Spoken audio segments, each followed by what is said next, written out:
yang ada di kamus. Silakan, Mbak Erwan. Bismillahirrahmanirrahim. Assalamualaikum warahmatullahi wabarakatuh.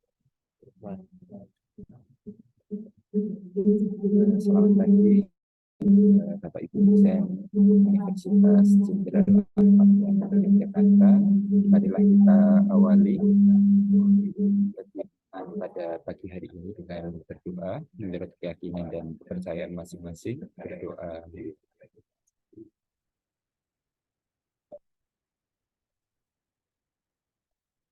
Doa selesai. Selanjutnya itu sambutan dari Ibu Rektor Universitas Jenderal Ahmad dengan Yogyakarta yang kami hormati Profesor Dr. Bernard Mahreke Triana Herdian SSI MSI. Kami persilahkan. Terima kasih Pak Erwan. Bapak Ibu hadirin yang saya hormati, Assalamualaikum warahmatullahi wabarakatuh. Suara saya jelas ya Pak Erwan ya? Atau kurang jelas? Oh. Terima kasih sebelumnya Bapak Ibu, dan saya ucapkan juga terima kasih kepada Bapak narasumber kita pada pagi hari ini, Bapak Mori. Mohon maaf saya namanya belum hafal Pak. Bapak Mori dari Bapak Insinyur Memori M. Waru STMN IPM, begitu ya? Salam kenal Pak Mori, saya tetanggaan sebetulnya ya. Biasanya. Ya, selamat datang Pak. Terima kasih sudah berkenan berbagi pengalaman dan juga ekspertis Bapak dengan kami di Unjaya pada pagi hari ini. Dan juga kepada Bu Tri Sunarsi, Pak Erwan dan Bapak Ibu semua, ada di sini juga ada Bu Wakil Rektor. Terima kasih juga ya Bapak Ibu sudah menyempatkan waktunya di pagi hari ini untuk kita bersama-sama mengikuti satu acara agenda yang sudah didesain oleh LPPM untuk bersama-sama kita membangun ekosistem untuk pembelajaran yang berbasis pada penelitian dan pengabdian masyarakat. Di sini kita mendorong untuk seluruh sivitas di Unjaya untuk terlibat aktif dalam berbagai kegiatan, baik itu penelitian maupun pengabdian masyarakat, khususnya adalah pada beberapa hal yang kemudian bisa membangkitkan ekosistem untuk penelitian yang juga diarahkan kepada hilirisasi nantinya untuk dapat bisa dimanfaatkan lebih luas bagi masyarakat. Nah, untuk hal tersebut, di Unjaya sendiri kita sudah menunjukkan berbagai komitmen untuk bisa meningkatkan partisipasi aktif dari seluruh sivitas, baik itu dengan dukungan pendanaan maupun dukungan juga pendampingan seperti yang dilakukan pada hari ini, dan juga harapannya Bapak Ibu kita semua itu semakin bersemangat, tidak hanya mengandalkan apa yang difasilitasi oleh Unjaya, karena kita mengharapkan fasilitas yang diberikan ini adalah sebagai stimulan bagi Bapak Ibu semua, karena kita juga melihat ada banyak sekali kesempatan untuk kita mendapatkan pendanaan dari eksternal, baik dari dalam maupun luar negeri. Semakin terbuka lebar sebetulnya kesempatan-kesempatan tersebut Bapak Ibu, dan kita juga berharap dengan aktivitas pada hari ini kita akan bisa mendapatkan berbagai ide. Keuntungan dari Unjaya saya lihat ini adalah karena kita juga belum terlalu banyak prodi yang ada di sini, tetapi kita sebenarnya memiliki banyak kedekatan. Nah, ini saya melihat Pak Mori pas banget nih di sini nih, karena bisa insya Allah bisa menyatukan prodi-prodi di Unjaya Pak Mori ya, karena kita ada prodi kesehatan, prodi yang terkait kesehatan, teknologi juga ada, dan juga kemudian ada juga aspek sosial yang saat ini dibutuhkan untuk semua tadi ya, untuk hilirisasi dan lain sebagainya, itu akan sangat diperlukan karena juga nanti kan dimanfaatkan untuk masyarakat. Ya, semoga ini menjadikan semangat bagi kita semua, Bapak Ibu. Insya Allah kesempatan sudah terbuka lebar, tinggal bagaimana kita, semuanya adalah pilihan dari kita untuk kemudian bagaimana kita berkontribusi aktif untuk bisa tadi ya menjadi bagian dari pengembangan keilmuan dan juga kemanfaatan yang besar bagi masyarakat dan juga untuk meraih visi dari Unjaya sebagai perguruan tinggi yang unggul dan terdepan dengan mewarisi nilai-nilai kejuangan Jenderal Ahmad Yani. Demikian dari saya, kurang lebihnya saya mohon maaf. Saya mohon maaf mungkin tidak bisa membersamai lebih lama karena nanti saya pamit setelah ini Bapak Ibu karena akan perjalanan ke Medan insya Allah. Semoga semua berjalan lancar. Mohon dimanfaatkan sebaik-baiknya. Ini kita sudah mendapatkan narasumber yang luar biasa. Dan terima kasih juga kepada Bu Tri, LPPM, dan seluruh tim. Semoga diberi kelancaran bagi kita semua. Terima kasih. Assalamualaikum warahmatullahi wabarakatuh. Terima kasih kami sampaikan kepada Profesor Triana Herdiani yang telah memberikan sambutan kepada kita semua. Memasuki acara selanjutnya yaitu materi terkait tips dan trik serta metode praktis penyusunan proposal hibah Kemenristek yang akan disampaikan oleh Bapak Minori. Assalamualaikum Pak Minori. Waalaikumsalam. Alhamdulillah, Terima kasih. Selamat pagi. bersama kita semuanya. Kami persilahkan Pak Minori untuk menyampaikan materinya kepada kita semua. Terima kasih, Pak Ewansyah. Assalamualaikum, selamat pagi buat kita semua. Yang terhormat Ibu Prof. Triana Herdiani, Rektor Unjaya, dan berserta jajaran yang mungkin hadir.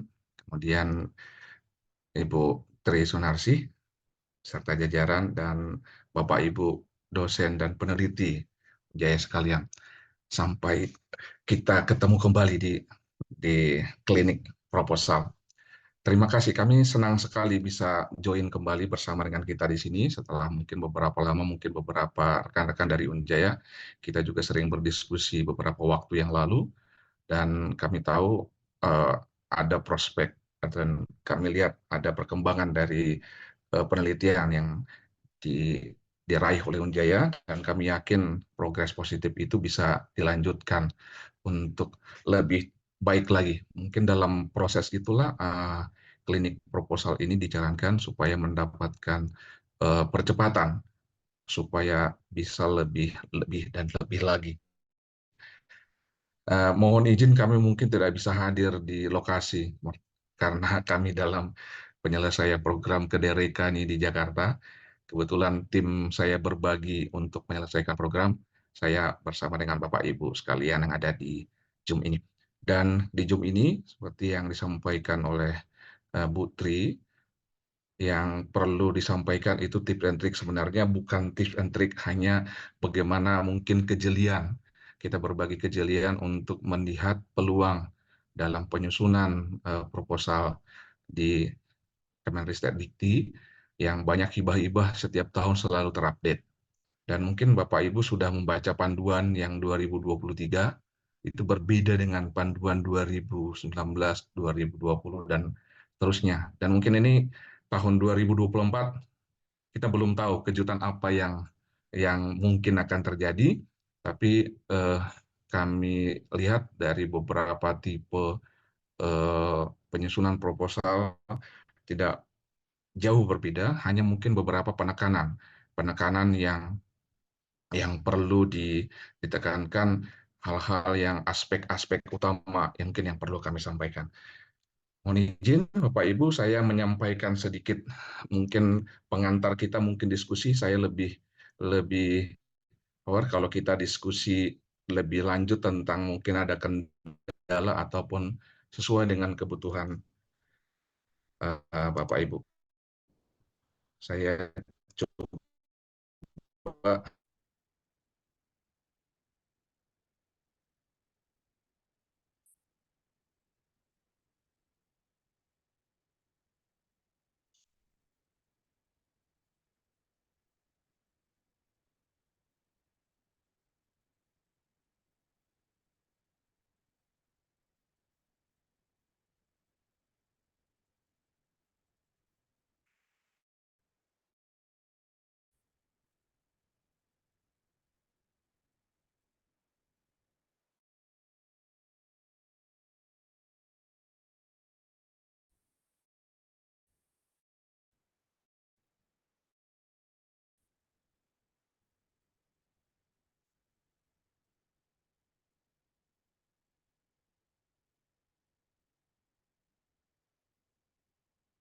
Bisa terlihat Bapak Ibu? Mungkin Pak Irwansyah Belum, Bang, mungkin bisa. belum.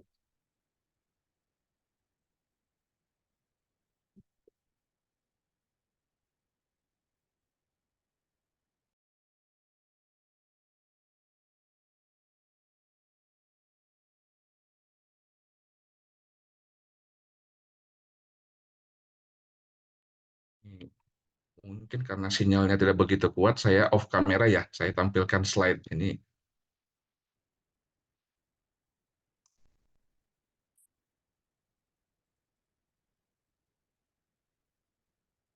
Mohon izin Bu Tri, bisa terlihat slide-nya ya? Sudah, Oh, udah. Oke. Baik, terima kasih. Saya memberikan rangkuman ini sebagai pengantar saja untuk kita. Nanti ada diskusi lebih lanjut tentang proposal penelitian. Yang menjadi key point yang pertama adalah yang dari pengantar itu yang kami sampaikan, bagaimana perguruan tinggi memiliki peran strategis dalam menguatkan kedudukan IPTEK sebagai modal investasi jangka pendek, jangka menengah, dan jangka panjang pembangunan nasional. Kenapa ini kami utarakan? Ini sebagai clue bahwa penelitian kita harus berkelanjutan dan nanti berlanjut dari apa yang namanya TKT, apa yang namanya bidang riset, itu menunjukkan bahwa risetnya itu harus berkelanjutan. Jadi harus difasilitasi untuk menghasilkan lebih banyak lagi invensi yang menghasilkan hilirisasi seperti yang disampaikan Prof. tadi, kemudian mencetakkan nilai tambah, serta meningkatkan produksi dan penggunaan komponen dalam negeri. Untuk skema berkaca kepada tahun lalu, untuk penelitian tahun lalu itu saya lihat yang dari penelitian utama, karena yang vokasi nanti, penelitian dasar itu ada penelitian kerjasama, ada penelitian pasca sarjana, ada penelitian dosen pemula, ada program kajian kebijakan strategis. Kemudian acuan SBK-nya ada riset, SBK riset dasar, besarannya ada yang 30 juta, ada yang 60 juta, kemudian ada juga yang terapan. Nilai terapan ini sesuai dengan SBK yang ada, kemudian ada skema penelitian pengembangan. Kemudian waktunya ada yang dibatasi 1-3 tahun, 1-2 tahun, dan ada yang 1 tahun, ada yang 2-3 tahun. Untuk kami sendiri, kami sekarang dalam melaksanakan penelitian di penelitian terapan, jadi melaksanakannya 2-3 tahun. Mungkin Bapak Ibu ada menyasar skema-skema riset sesuai dengan keinginan atau cita-cita Bapak Ibu dalam melaksanakan riset. Berikutnya, yang kita ketahui untuk penelitian umum, ada skema penelitian dasar sesuai dengan klaster perguruan tinggi. Ya, jadi ada yang mandiri, utama, madya, pratama, dan binaan. Kalau Unjaya yang mana Bu ya, Bu Tri ya? Yang klasternya Bu? Sudah madya atau pratama? Madya, Pak. Madya ya. Oh, madya. Untuk madya berarti sudah ada 4 skem. Itu kerjasama, kemudian penelitian pasca sarjana, penelitian dosen pemula, dan penelitian terapan. Nah, jadi kita mungkin bisa diskusi lebih panjang untuk hal ini. Skema-skema inilah yang menggiring penelitian itu mau menyasar bidang yang mana. Berikutnya, apa sih yang mau kita pelajari? Kalau kita buka hibah, panduan hibah itu banyak sekali, ratusan halaman. Kadang orang jadi malas bacanya, tapi saya menganjurkan pelajari panduan hibah yang akan dituju saja. Jadi sesuai dengan skim tadi itu, pelajari dulu. Jadi pelajari kriterianya dan persyaratan umumnya. Kemudian pelajari indikator kinerja yang disyaratkan. Mungkin ada luaran, ada hal-hal yang lain. Kemudian ikuti sistematika proposal. Jadi yang kami ikutkan itu adalah mempelajari yang dituju saja. Jadi fokus kepada yang 3 ini, pelajari kriterianya, persyaratan umumnya, apakah kita bisa memasuki atau tidak. Kalau tidak eligible, mending pindah ke skema lain. Setelah kita eligible, pelajari indikator kinerjanya. Apakah kita bisa mampu mengikutinya? Misalnya luarannya apa? Luarannya eh, misalnya publikasi. Nah, untuk publikasi, apakah publikasinya itu internasional, nasional, dan selanjutnya. Nah, kemudian kalau itu sudah eligible, bisa kita raih, nah oke, silakan baru ikuti sistematika proposal. Tapi kalau udah step 1 sudah merasa tidak, jangan baca lagi yang ulang. Ambil yang kriteria yang persyaratan umum ataupun indikator kinerja yang bisa kita lakukan. Dan itu mungkin memudahkan, sehingga dalam penyusunan itu kita tidak perlu terbeban, kita juga tidak perlu bingung kalau kita sudah mempelajari panduan skim yang kita tuju. Yang umum adalah, ini agak banyak kalau dulu masih 4 syaratan umumnya. Yang pertama itu, ketua peneliti adalah dosen tetap di perguruan tinggi. Nah, jadi mungkin kalau di dalam JUP ini, Bapak Ibu semua adalah dosen peneliti, dosen tetap, jadi sudah ada NIDN atau NIDK-nya, dan bukan sebagai ASN di kementerian lain itu eligible. Kemudian harus ada anggota peneliti. Jumlah anggota peneliti ini bisa 1, bisa 2, tergantung daripada persyaratan masing-masing skim. Nah, kemudian ada juga anggota penelitinya itu mahasiswa yang memiliki NIM atau masyarakat umum, misalnya ditujukan dengan paspor. Kalau kami dalam riset-riset biasanya melibatkan semuanya. Karena ketika ini sudah masuk syarat, nah ini bisa kita lanjutkan.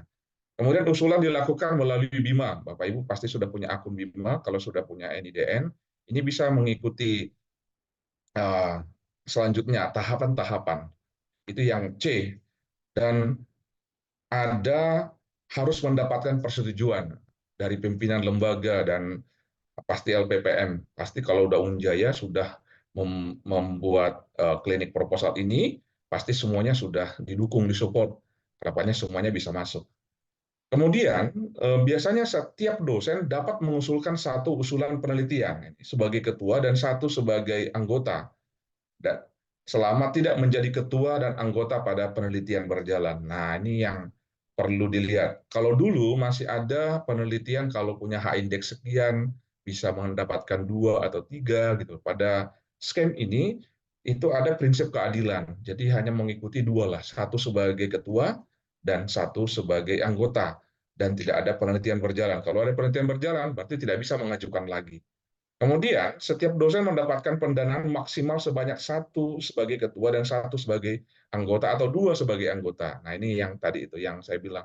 Boleh 2 sebagai anggota kalau masih belum eligible menjadi ketua. Karena setiap penelitian itu punya persyaratan-persyaratan siapa yang harus menjadi ketua. Nah, yang 5 ini, yang A, B, C, D, dan E, ini merupakan persyaratan umum utama. Biasanya kalau ini sudah ada, persyaratan selanjutnya lebih gampang kembali. Berikutnya, nah ini ada kekhususan. Jadi kekhususan untuk penelitian pasca sarjana dapat mengajarkan sebagai 5 usulan. Nah, itu karena mengikutkan sesuai dengan yang dibimbing. Kemudian apabila penelitian dihentikan sebelum waktunya akibat kelalaian peneliti atau terbukti memperoleh pendanaan ganda atau mengusulkan kembali penelitian nilai sebelumnya, maka ketua peneliti tidak diperkenankan pengusulan penelitian dari DAPT. Jadi semuanya ini, kalau kenapa bisa terjadi? Karena mungkin ada kelalaian. Berarti tidak lengkap roadmap. Nanti kita bicarakan di bagian pengisian proposal. Harapannya tidak terjadi pengulangan dan tidak ada kelalaian dalam penyusunan penelitian. Untuk H, ini lembaga penelitian dan seterusnya diwajibkan melakukan pemantauan dan evaluasi internal, ini bagian dari Bu Tri. Dan yang I, ini yang sering kelupaan. Peneliti diwajibkan membuat catatan harian. Logbook itu penting. Jadi logbook itu perlu dicatat. Kalau di BIMA itu ada catatan harian, tapi kalau Bapak Ibu punya buku sendiri, nanti ketika buku itu tersendiri sudah dibuat, baru di-convert. Nah, saran saya selalu membuat logbook beserta dengan foto. Jadi foto setiap kegiatan. Jadi kalau boleh ada watermark-nya, misalnya kegiatan PDP ada foto, di situ boleh dibuat tahapan atau pencatatan supaya tanggalnya dan nanti bisa dimasukkan. Karena nanti di dalam pelaporan itu catatan penelitian itu wajib menampilkan foto ataupun dokumen ketika kita melakukan. Berikutnya, Ini ada kekhususan penelitian pasca sarjana, anggota mahasiswa dan peneliti wajib menjadi penulis pertama dan luaran berupa publikasi ilmiah. Mungkin ini sudah tahu. Kemudian peneliti wajib menyebutkan sumber pendanaan. Ini ketika penelitian. Jadi ketika acknowledgement itu penting menyebutkan bahwa penelitian dari vokasi ataupun penelitian eh, dari Ristek Dikti. Kemudian dalam program Merdeka Belajar, kegiatan mahasiswa dapat menyesuaikan buku panduan Merdeka Belajar. Ini sebenarnya yang 5 tadi yang di depan yang utama, tapi yang belakang ini hanya kekhususan-kekhususan. Saya melanjutkan, kalau ini persyaratan pengusulan dari LPPM, itu catatan saja bahwa minimal 10% dari pembiayaan disiapkan pendampingan oleh LPPM. Saya mau masukkan dulu mempelajari detail tentang skim penelitian. Yang pertama adalah di skim penelitian utama ada skim penelitian dasar, kerjasama, pasca sarjana, dosen pemula, kemudian ada skema penelitian terapan. Di skema penelitian terapan ada yang skema juga pengembangan. Di skema penelitian terapan itu biasanya ada 2. Kalau di dalam umum itu terapan yang hilirisasi, ada yang terapan yang kepakaran. Kemudian kalau yang vokasi, ada penelitiannya terapan penugasan dan penelitian produk vokasi. Kalau di vokasi ini dasarnya banyak, dosen pemula, kerjasama, tesis magister, disertasi doktor, PMDSU, dan kebijakan strategis. Dan ada penelitian pengembangan, tapi pengembangan ini biasanya untuk Madya belum, masih ke dalam terapan. Kalau pengembangan ini biasanya levelnya sudah yang mandiri ataupun yang utama. Intinya, saya kasih tanda kuning ini fokus pada luaran dan syarat. Nah, ini akan yang kita pelajarin. Saya mau bedah dulu satu-satu. Saya keluar dari Zoom dari ini. Saya masuk dulu satu ke dalam mana ya? Yang panduan.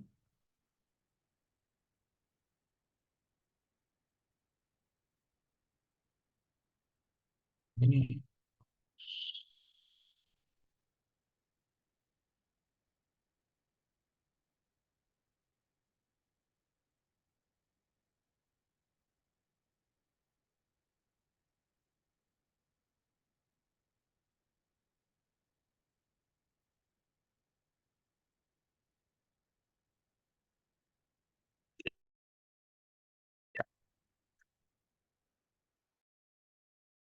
kalau pakai kamera. Nah, ini saya masuk dulu. Ini skema program penelitian. Jadi yang di sini titik utamanya adalah TKT. Nanti kita bicarakan tentang TKT. Tema dasar itu level TKT-nya 1 sampai 3.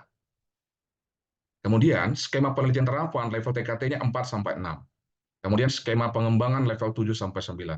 Dan ini sering menjadi salah, banyak yang salah ketika menerapkan TKT ini. Dan kebanyakan tidak diterima karena level TKT-nya salah. Kemudian yang dikerjakan tidak sesuai dengan TKT-nya. Nah, nanti kita bisa berdiskusi apa sih yang tepat untuk memilih TKT. Kalau kita memilihkan dasar, TKT-nya seperti apa, dan kegiatannya apa, judulnya apa. Nanti kita bicarakan. Yang kita dulu contohnya satu. Kita masuk ke skema penelitian dasar. Di sana ada penelitian kerjasama, ada penelitian pasca sarjana, ada penelitian dosen pemula, kebijakan strategis. Kemudian ada terapan dan pengembangan. Nah, ini kita ambil satu contohnya. Kalau penelitian dasar berorientasi kepada penjelasan atau penemuan invensi guna mengantisipasi suatu gejala fenomena, kaidah, model, postulat yang mendukung proses teknologi, kesehatan, pertanian, dan lain-lain. Dalam rukun penerapan, skema penelitian dasar ini dapat dilakukan untuk penelitian kerjasama di dalam atau luar negeri. Nah, jenis penelitiannya ada penelitian kerjasama. Kalau kita lihat, penelitian kerjasama ini meningkatkan kerjasama kelompok, klaster, dan berbeda. Nah, di sini yang perlu seperti yang tadi adalah luarannya. Apakah luarannya bisa kita peroleh?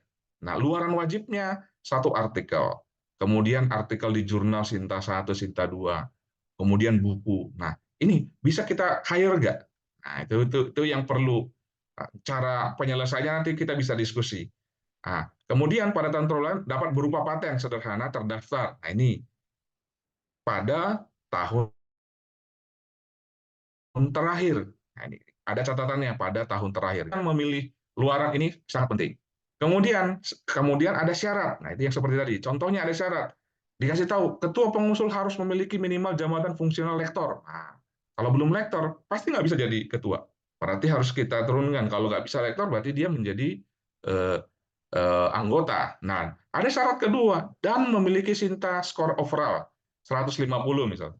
Ini di bidang saintek, 50 di bidang sosum. Nah, itu kalau Bapak Ibu punya SINTA nanti bisa dicek apakah sudah eligible untuk memasukkan di sini. Kemudian anggota pengusul di sini minimal 2 orang, jadi ada kewajiban. Jadi kalau Bapak Ibu masuk ke itu minimal 2 orang. Nah, begitu seterusnya, ada yang melibatkan mahasiswa, ada yang 2-3 tahun, ada penelitian mengikuti SBK. Kemudian juga kerjasama luar negeri juga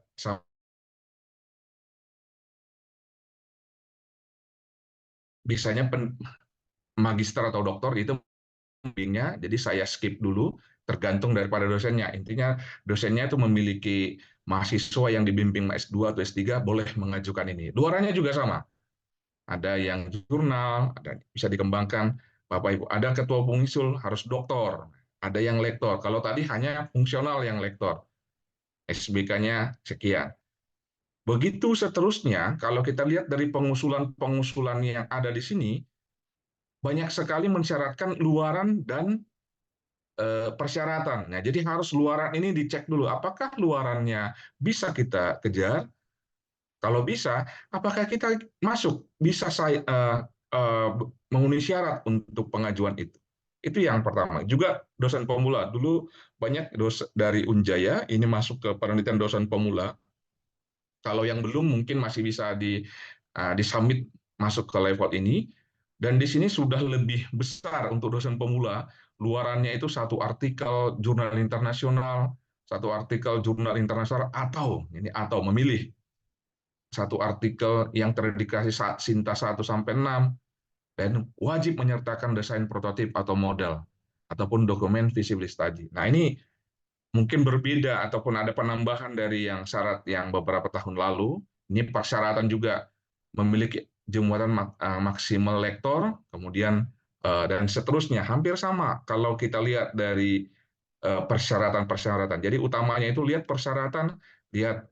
Begitu juga terapan. Nah, kalau terapan itu sekarang itu skemanya ada 2, jalur hilirisasi dan jalur kepakaran. Kalau hilirisasi berbasis kepada produk, kalau kepakaran berbasis kepada keilmuan. Nah, untuk hilirisasi sarannya adalah seperti ini, harus ada prototipnya. Kalau nggak ada prototip, nggak mungkin hilirisasi. Dan itu dibuat tiap tahun prototipnya. Ada tahun pertama berupa prototip, tahun kedua dokumen uji, kemudian tahun 3 dokumen uji. Dan kemudian itu harus ada publikasi. Ini publikasi. Ada yang naskah kebijakan, kemudian ini kembali lagi ketua minimal jabatan fungsional lektor, dan ada SINTA skor overall minimal 100 untuk saintek, 50 untuk sosum dan seni, dan diutamakan memiliki paten. Nah, kalau ada istilah diutamakan nih, saya propose biasanya yang memiliki paten biasanya langsung disetujui. Jadi kalau Bapak Ibu sudah memiliki paten, kembangkan yang berhubungan dengan paten tersebut. Nah, ini syaratan unsur, kemudian ada jalur kepakaran. Nah, kalau jalur kepakaran ini biasanya luarannya artikel yang bereputasi Q1 ataupun Q2, kemudian ada yang prototip kebijakan, itu hanya sebagai periode ketua pengusul, lektor, dan overall score minimum 1.500. Nah, itu yang beda dibandingkan yang lain. Itu yang produk vokasi, yang ini produk vokasi, yang tadi yang berbedanya tetap di luaran, yang Bapak Ibu nanti yang di vokasi, luarannya ada luaran wajib. Nah, di sini ada kata atau, berarti kita boleh memilih. Nah, ada laporan feasibility study, kemudian 1 artikel di jurnal internasional, pasti atau 1 artikel di akreditasi, atau kembali atau. Jadi nanti bisa dipilih sesuai dengan yang Bapak Ibu bisa hire. Kemudian Ini persyaratan pengusul. Ada yang ketua pengusul harus S3 dan seterusnya. Ini kalau syarat-syarat nanti kita pantau. Nah, untuk pengembangan untuk kali ini saya skip. Saya berpindah dulu ke panduan penelitian. Nah, ini Bapak Ibu, saya pengen menyampaikan yang tadi, yang keseringan adalah cara memilih TKT. Kalau TKT itu ada jenis umum, ada jenis farmasi dan segala macam. Saya ambil contoh yang umum saja. Kalau nanti Bapak Ibu 1, 2, dan 3 adalah ini, TKT 1, TKT 2, TKT 3. Ini penelitian dasar. Nah, kalau TKT 1 dilihat, apakah indikatornya sudah ada? Kalau Bapak Ibu masih memulai dengan TKT 1, jangan judulnya rancang bangun. Judulnya mirip-miripkan saja dengan judul ini. Biasanya untuk TKT 1, prinsipnya adalah prinsip dasar, ataupun namanya teknologi yang dilaporkan. Kalau dibuat rancang bangun, dia pasti sudah masuk TKT keempat, 5, dan 6. Nah, kalau Bapak Ibu masuk ke kedua, ada formulasi. Formulasi, konsep, dan aplikasi. Nah, itu bisa dimasukkan. Nah, kira-kira seperti itu. Dan yang dikerjakan apa, indikatornya apa, ini yang di kanan ini. Nah, yang di kanan ini, asumsi hukum dasar, studi literatur, formulasi hipotesis riset, ini harus terpenuhi.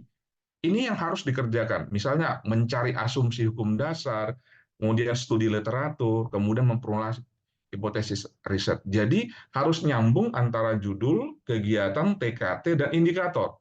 Sehingga yang Bapak Ibu misalnya tahun 1 menghasilkan produk, luarannya kalau TKT 1, ya 1, 2, dan 3. Yang ini. Nah, tapi kalau di TKT 2, misalnya formulasi konsep, Bapak Ibu bisa luarannya ada kira-kira 12, nggak salah. Dia 12. 12 itu mulai dari peralatan yang digunakan, studi literaturnya, desain secara teori dan empiris yang teridentifikasi, elemen dasarnya, karakternya, kinerjanya, analisis awal, modelnya, risetnya, komponennya, peralatan, kemudian tahapan eksperimen. Nah, ini sesuai dengan TKT yang dipilih. Diusahakan jangan melompat. Misalnya TKT 2 mengerjakan yang TKT 3 gitu. Nah, itu pemilihan TKT itu sangat penting. Nah, itu kalau reviewer akan melihat apakah dia mengerjakan sesuai dengan TKT-nya dan output penelitiannya itu sesuai dengan indikator TKT-nya. Kita masuk ke TKT 3 misalnya. Di sini sudah ada pembuktian konsep.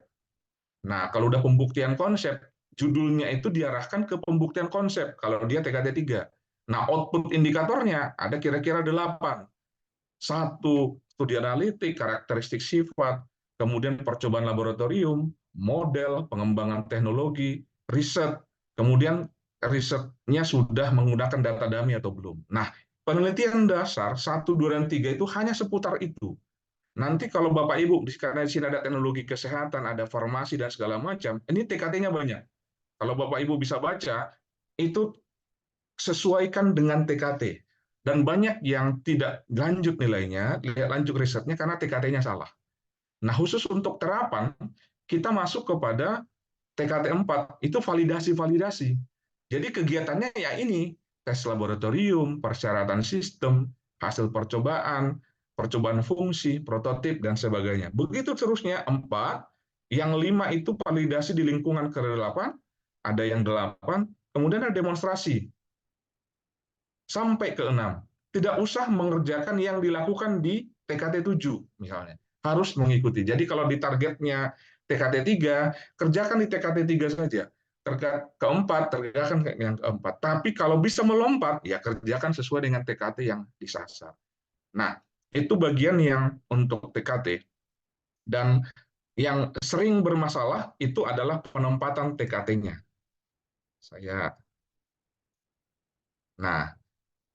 Saya masuk ke contoh pengisian proposal. Pengisian proposal untuk skema penelitian dasar. Nah, ini mungkin tip and tricksnya ada di sini. Untuk dasar dan untuk terapan nanti kita akan pelajari. Biasanya dari Ristek itu, kalau kita sudah masuk, mereka memberikan template.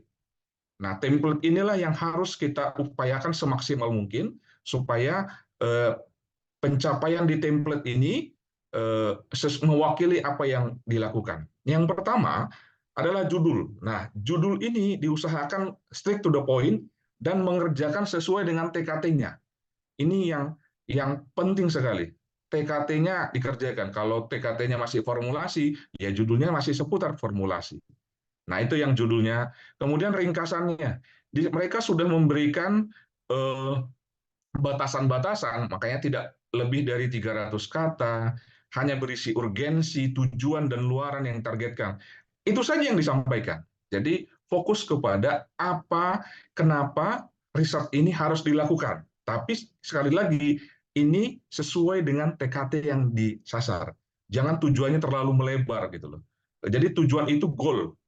Makanya tujuan itu goal. Kalau bukan proses, jadi tujuan itu goal. Luarannya juga sesuai dengan luaran yang ditarget. Nah, ini masuk ke kata kunci dan pendahuluan. Nah, keseringan nilai kita jatuh di pendahuluan ini karena tidak mampu mengungkapkan sesuai dengan keinginannya. Nah, di sini ada penyampaian di sini, misalnya penelitian dasar merupakan riset temuan baru atau pengembangan ilmu. Nah, ini kita mau yang mana? Pengembangan ilmu atau temuan baru? Harus diberitahukan di awal. Jadi harus jelas apa yang akan disampaikan.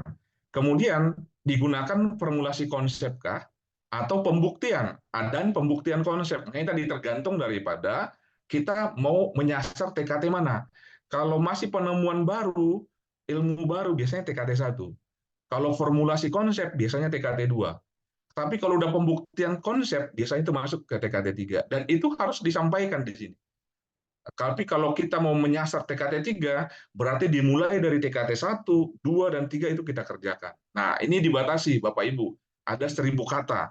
1000 kata ini, inilah yang tadi menyampaikan, meyakinkan reviewer ataupun pemberikan hibah bahwa ini benar-benar apakah latar belakang dan rumusan masalah yang diteliti, kemudian pendekatan pemecahan masalahnya, state of the art dan kebaruan. Nah, ini yang sering juga jadi penilaian karena apakah penelitian itu up to date atau tidak. Kemudian dia punya rekam jejak, roadmap. Jadi yang penelitian enggak, nah, itu ada roadmap di sini 5 tahun ke depan. Berarti kita mengetahui 5 tahun ke depan kita mau mengerjakan apa. Kalau saya lebih senang ada roadmap sesuai dengan TKT 1. TKT 1 mengerjakan ini. Apakah tahun ini bisa kita kerjakan TKT 2? Kalau enggak, TKT 2 mengerjakan ini. Berarti tahun TKT 2 tahun depan. Kalau mau kita pakai 5 tahun, baru 5 TKT 5, tapi itu terlalu lama menurut saya. Biasanya satu TKT selesai dalam 1 tahun. 2 TKT selesai dalam 1 tahun. Jadi tahun ini TKT 1 dan TKT 2 misalnya, besok 3 dan 4, atau bisa 1-3 tahun ini, 3, 4, 5, 6 tahun depan, pengembangan tahun berikutnya. Jadi dia berjenjang, dan itulah yang menjadi roadmap penelitian 5 tahun ke depan, itu bisa disusun. Jadi kalau Bapak Ibu menyusun roadmap, susunlah berdasarkan TKT tadi. Itu lebih masuk akal dan sesuai dengan harapan biasanya itu keberlanjutan penelitian. Dan ini metode. Metodenya ada dikatakan melengkapi dengan diagram alir. Nah, diagram alir sangat penting. Diagram alirnya itu adalah apa yang kita lakukan sesuai dengan TKT tadi. Makanya saya lebih senang mengikutkan diagram alir pekerjaannya sesuai dengan TKT. Mulai melakukan apa, tahapan berikutnya apa, tahapan berikutnya apa. Jadi TKT tadi yang saya ada di panduan itu bisa memandu Bapak Ibu untuk membuat diagram alir penelitian, tidak melompat-lompat. Kemudian penelitian harus dibuat secara utuh dan penahapan yang jelas mulai dari bagaimana proses luarannya. Dan di dalam diagram alir itu harus muncul apa yang kita luarkan. Keluaran apa? Misalnya ada formulasi konsep, ini harus kita kasih menjadi publikasi misalnya. Pembuktian validasi, kita harus menjadi publikasinya apa. Atau membuat naskah bijakan atau HKI, ya kira-kira seperti itu. RAB-nya juga disusun berdasarkan TKT tadi. Misalnya kita harus menguji konsep, ya adalah RAB mengarahkan ke sana. Kemudian ada jadwal penelitian. Jadwal penelitian ini Bapak Ibu, kalau ini kembali lagi, sesuaikan dengan TKT saja. Misalnya memulai, melakukan ini, TKT tadi menunjuk kita, apakah urutan indikator TKT tadi bisa kita kerjakan pada bulan-bulan tertentu. Nah, itu bisa memudahkan Bapak Ibu. Misalnya satu membuktikan ini, bulan kedua ini, kalau tadi ada 8 indikator, ya kerjakan bulan satunya indikator 1, bulan 2 indikator 2, sehingga bisa dapat semua. Atau di dalam 2 bulan, tergantung Bapak Ibu bisa mengerjakannya dan di mana, dan itu yang dibiayain, ini yang jadwal. Kemudian daftar pustaka, nah kita sudah pada tahu biasanya, tapi kalau saran saya daftar pustaka diusahakan yang maksimum itu 10 tahun terakhir. Kalau boleh jangan yang lebih dari 10 tahun lagi, jangan sampai 15 atau 20. Nah, begitu seterusnya, kalau kita masuk ke terapan, hampir sama. Yang berbeda itu hanya di pendahuluan. Nah, kalau di terapan, bedanya adalah ketika jalur prototipe itu berbeda dengan jalur kepakaran. Nah, di sini kita lihat ketika terapan adalah memuat prototip riset dan pengembangan atau rekomendasi kebijakan. Nah, ini yang harus dipacu. Dalam pendahuluan itu harus benar menggambarkan kegiatannya. Jangan lagi dibahas hal-hal di luar ini. Boleh membahas yang TKT1, TKT2, tapi itu dalam state of the art saja. Jangan terlalu banyak konsep 1, 2, dan 3 masuk DKT ini. Harus menunjukkan bahwa gambarannya, perkembangannya sesuai state of the art. Kemudian harus kita buat, ini bisa dibuat prototip risetnya, atau bisa dikembangkan ke arah mana. Nah, ini yang di dalam pendahuluan ini lebih detail dibanding yang PDP tadi, ataupun yang dasar tadi. Kalau jalur prototip yang Bapak Ibu pilih, itu harus lengkap latar belakangnya, pendekatan pemecahan masalahnya, state of the art-nya, penjelasan capaian riset, dan peta jalan. Kepakaran juga begitu. Kemudian apa yang harus diteliti, kemudian sama. Yang bedanya adalah ketika deskripsi kepakaran di poin D ini, kalau Bapak Ibu menjadi pakar, ini harus ada jurnal bereputasinya, hakinya, dan segala macam. Kalau roadmap itu tidak jauh beda. Jadi bedanya adalah di bagian pendahuluan ini. Nah, tentu metodenya juga berbeda. Ketika pendahuluannya beda, ini metodenya juga bisa beda. Nah, metode ini yang akan Bapak Ibu proses sesuai dengan TKT-nya kembali. Jadi, Bapak Ibu lebih enak Bapak Ibu baca TKT dulu, prosesnya bagaimana, bisa dilakukan atau tidak. Kemudian itu aja langsung di breakdown. Nah, nanti kalau kita diskusi setelah ini, Bapak Ibu mungkin kasih judul apa, atau nanti ada yang simulasi ngasih yang sudah buat proposalnya, kita akan kaji satu persatu sesuai dengan TKT-nya. Nah, ini sampai ke belakang tidak jauh berbeda. Begitu juga pengembangan. Nah, tapi karena di Unjaya belum masuk tahap pengembangan, ini kami skip. Nah, ini kalau untuk luaran, Bapak Ibu bisa cek lagi sesuai dengan buku panduan. Nah, luaran ini bisa kita diskusikan, dan mungkin itu dulu pengantar dari saya, baru kita mungkin bisa diskusi. Saya kembalikan ke Pak Erwansyah supaya mungkin lebih bagus kita banyak diskusi di sesi ini. Terima kasih. Baik, terima kasih Pak Memori. Selanjutnya adalah diskusi dan tanya jawab. Pada Bapak Ibu dosen, kami persilahkan yang ingin bertanya. Ini persilahkan. Langsung kasih judul juga boleh, Pak. Jadi langsung kita overview bedah satu-satu boleh. Silakan.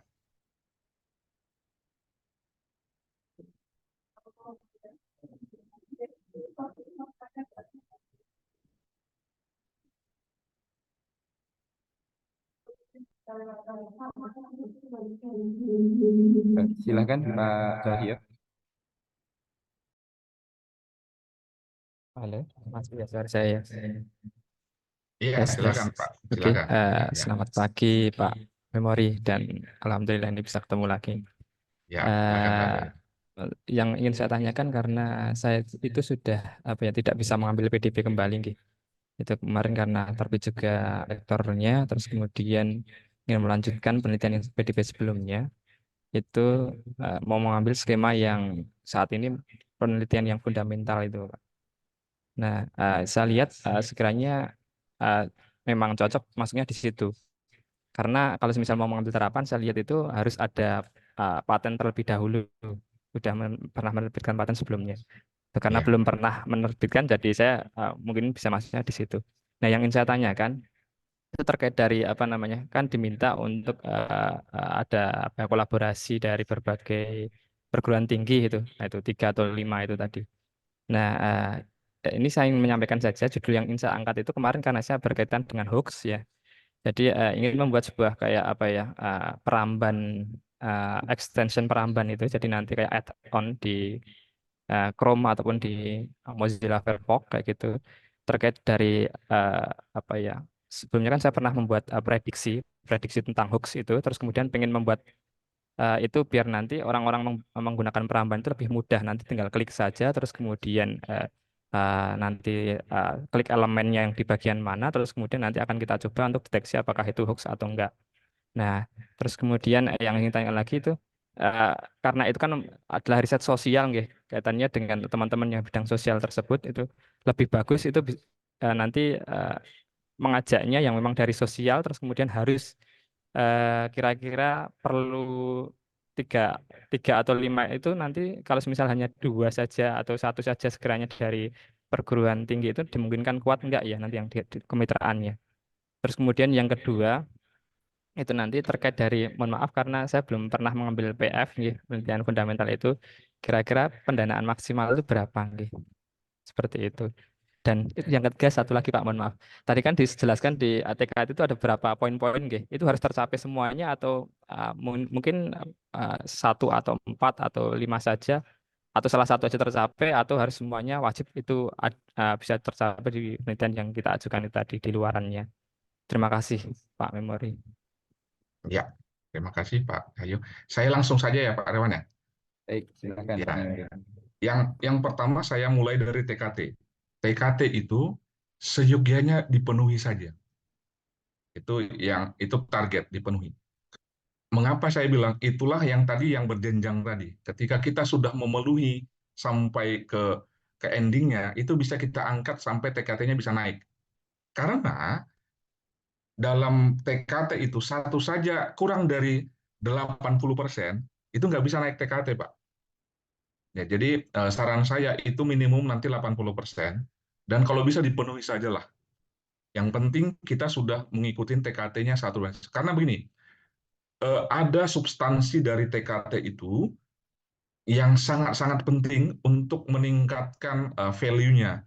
Terutama nanti ketika ada pembuktian, kita masuk TKT 4, 5, dan 6, kalau kita tidak punya 1, 2, dan 3-nya lengkap, ada nanti agak susah. Jadi saya mulai dari TKT itu sebisa mungkin dipenuhi, minimum 80% lah. Tapi 80% itu bukan 80% dari semuanya ya. Misalnya ada 8, kita kerjakan 7, bukan. Tapi satu item nggak bisa 100%, kita 80%-nya bisa dikuasai. Nah, berarti kalau hitungannya, kalau misalnya ada 8 indikator, ya 8 kali 80%. Nah, jadi kira-kira begitu. Jadi setiap TKT-nya itu sebisa mungkin dipenuhi, minimum 80%. Nah, apabila tidak terpenuhi di step ini, bisa nanti dipenuhi di step berikutnya. Nah, itu untuk TKT. Nah, itu saran kami itu dipenuhi. Kemudian yang kedua, untuk riset fundamental itu kolaborasi. Apakah harus diambil maksimum atau bisa 2 atau 3 saja? Kalau saya sih sebisa mungkin minimum syaratnya itu dipenuhi. Karena kalau dibilangnya 2 minimum, ya minimum 2. Tapi kalau boleh lebih baik. Nah, kalau ini untuk saran saja, karena memang nanti yang menseleksi di awal itu adalah orang cuma melihat, Pak. Misalnya begini, berapa mitranya? 1, 2, 3. Kalau udah 2, langsung tidak lolos gitu. Dia nggak tahu siapa mitranya. Jadi seleksi substansif yang pertama atau administratif itu melihat jumlahnya sudah cocok atau tidak. Jadi kalau saran saya dipenuhi saja. 1, 2, dan 3. Perkara apakah statusnya tadi mitranya itu eligible ataupun tadi harus sosum, harus mana itu diperluas saja, Pak. Saya lebih suka penelitian itu interdisipliner. Jadi dari multi aspek, silakan kolaborasi dengan banyak pihak gitu loh. Ternyata ini contoh dulu tentang energi, ini contoh kami ketika di energi, ternyata orang hukum juga penting gitu. Itu contoh. Oh, padahal hukum nggak ngomongin energi loh, hukum ya ngomongin hukum. ternyata untuk urusan kebijakan, hukum lebih bisa. Nah, ketika outputnya kebijakan, kita ngajak orang hukum. Ketika nanti outputnya paten, kita ajak orang teknik, misalnya kan. Kita nanti kalau outputnya misalnya publikasi yang lain, nah, kita ajak bidang yang terkait. Nah, tadi kalau misalnya hoax, berarti Bapak dari apa? IT ya? Ya, mungkin dari IT bisa nanti kerjasama dengan sosium, bisa dengan sosiologi, bisa juga dengan psikologi misalnya kan. Itu psikologi. Jadi dibuat luas saja, Pak. Kalau saran saya itu dibuat luas saja. Kemudian untuk fundamental saya belum kolaborasi dananya berapa. Mungkin nanti ada di biayanya. Biasanya di SBK, Pak. Kalau fundamental itu biasanya di SBK. Saya tidak tahu apakah besok masih di 100 jutaan atau karena kalau udah di SBK itu tergantung daripada bidang yang diberikan. Biasanya kalau topiknya IT biasanya cuma maksimum 210 juta kalau dia diterapkan. Tapi kalau di fundamental saya tidak tahu apakah di bawah itu. Tapi biasanya kalau untuk IT itu maksimum 210 juta. Tapi kalau masuk ke kimia maju, masuk ke kebencanaan bisa sampai 300 sekian juta. Nah, tergantung itu. Bapak Ibu bisa punya celah. Bisa dibiayai tinggi bisa, Pak. Yang tadi yang penting indikator TKT tadi itu aja kita lebarin. Oh, ternyata ini harus diambil ini. Sehingga reviewer itu melihat apakah rasional sesuai dengan TKT nggak yang dilakukan. Misalnya, ini harus survei.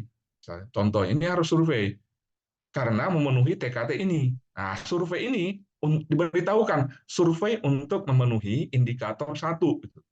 Nah, reviewer nggak akan membatalkan itu. Tapi kalau dibuat istilahnya cuma survei, ini survei kemana gitu loh. Makanya ketika penjelasan RAB, penjelasan di dalam jadwal itu dibuatlah sejelas mungkin sesuai dengan TKT.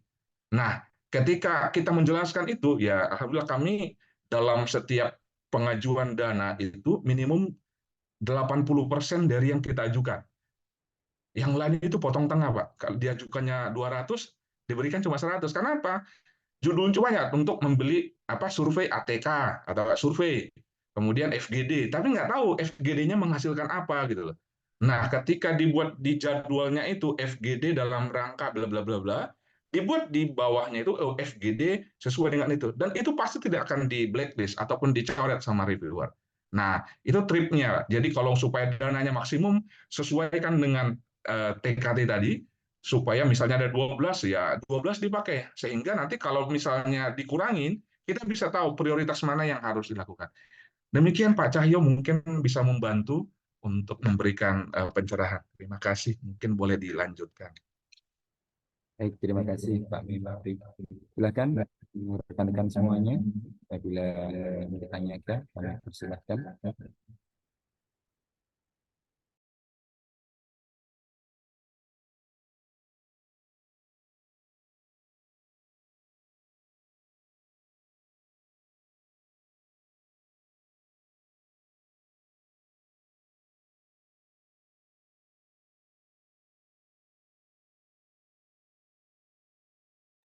Ini belum ada yang membuat proposal ya. Biar langsung kita contoh bedah gitu. Kalau ada bisa mungkin sekalian kita bedah bersama, belajar bersama gitu.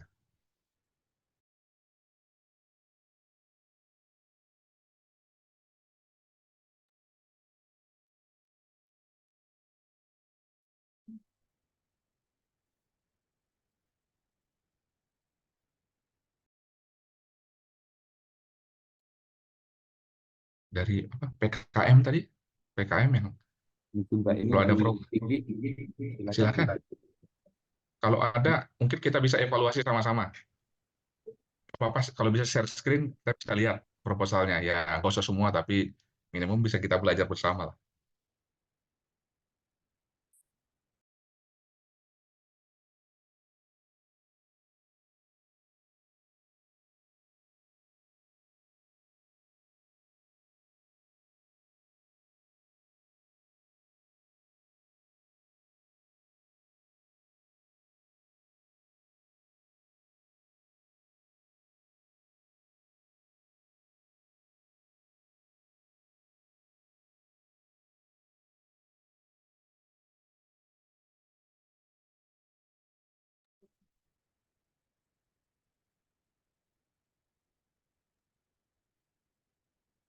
Ya,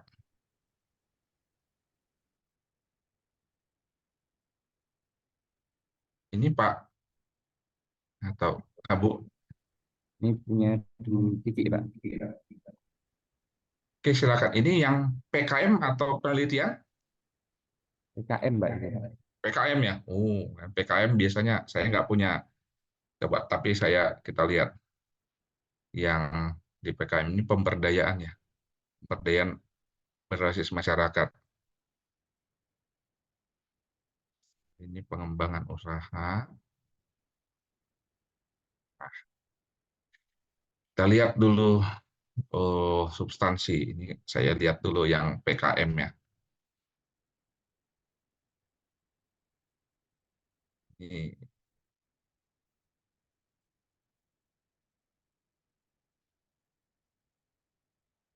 judul, pengembangan judul. Eh, saya bisa langsung diskusi nggak dengan penulisnya? Bisa, Pak. Bentar. Nah, oh, silakan bisa open mic. Bisa, Pak. Ya, ini saya mau, saya mau verifikasi. Ini judulnya memang pengembangan, berarti sudah ada ya. Dalam Bapak. Oh, ini suaranya feedback kali. Tes, Bu. Ini apakah usahanya memang sudah ada atau memang belum ada? Ini usaha kesehatan sekolah berbasis kesehatan jiwa.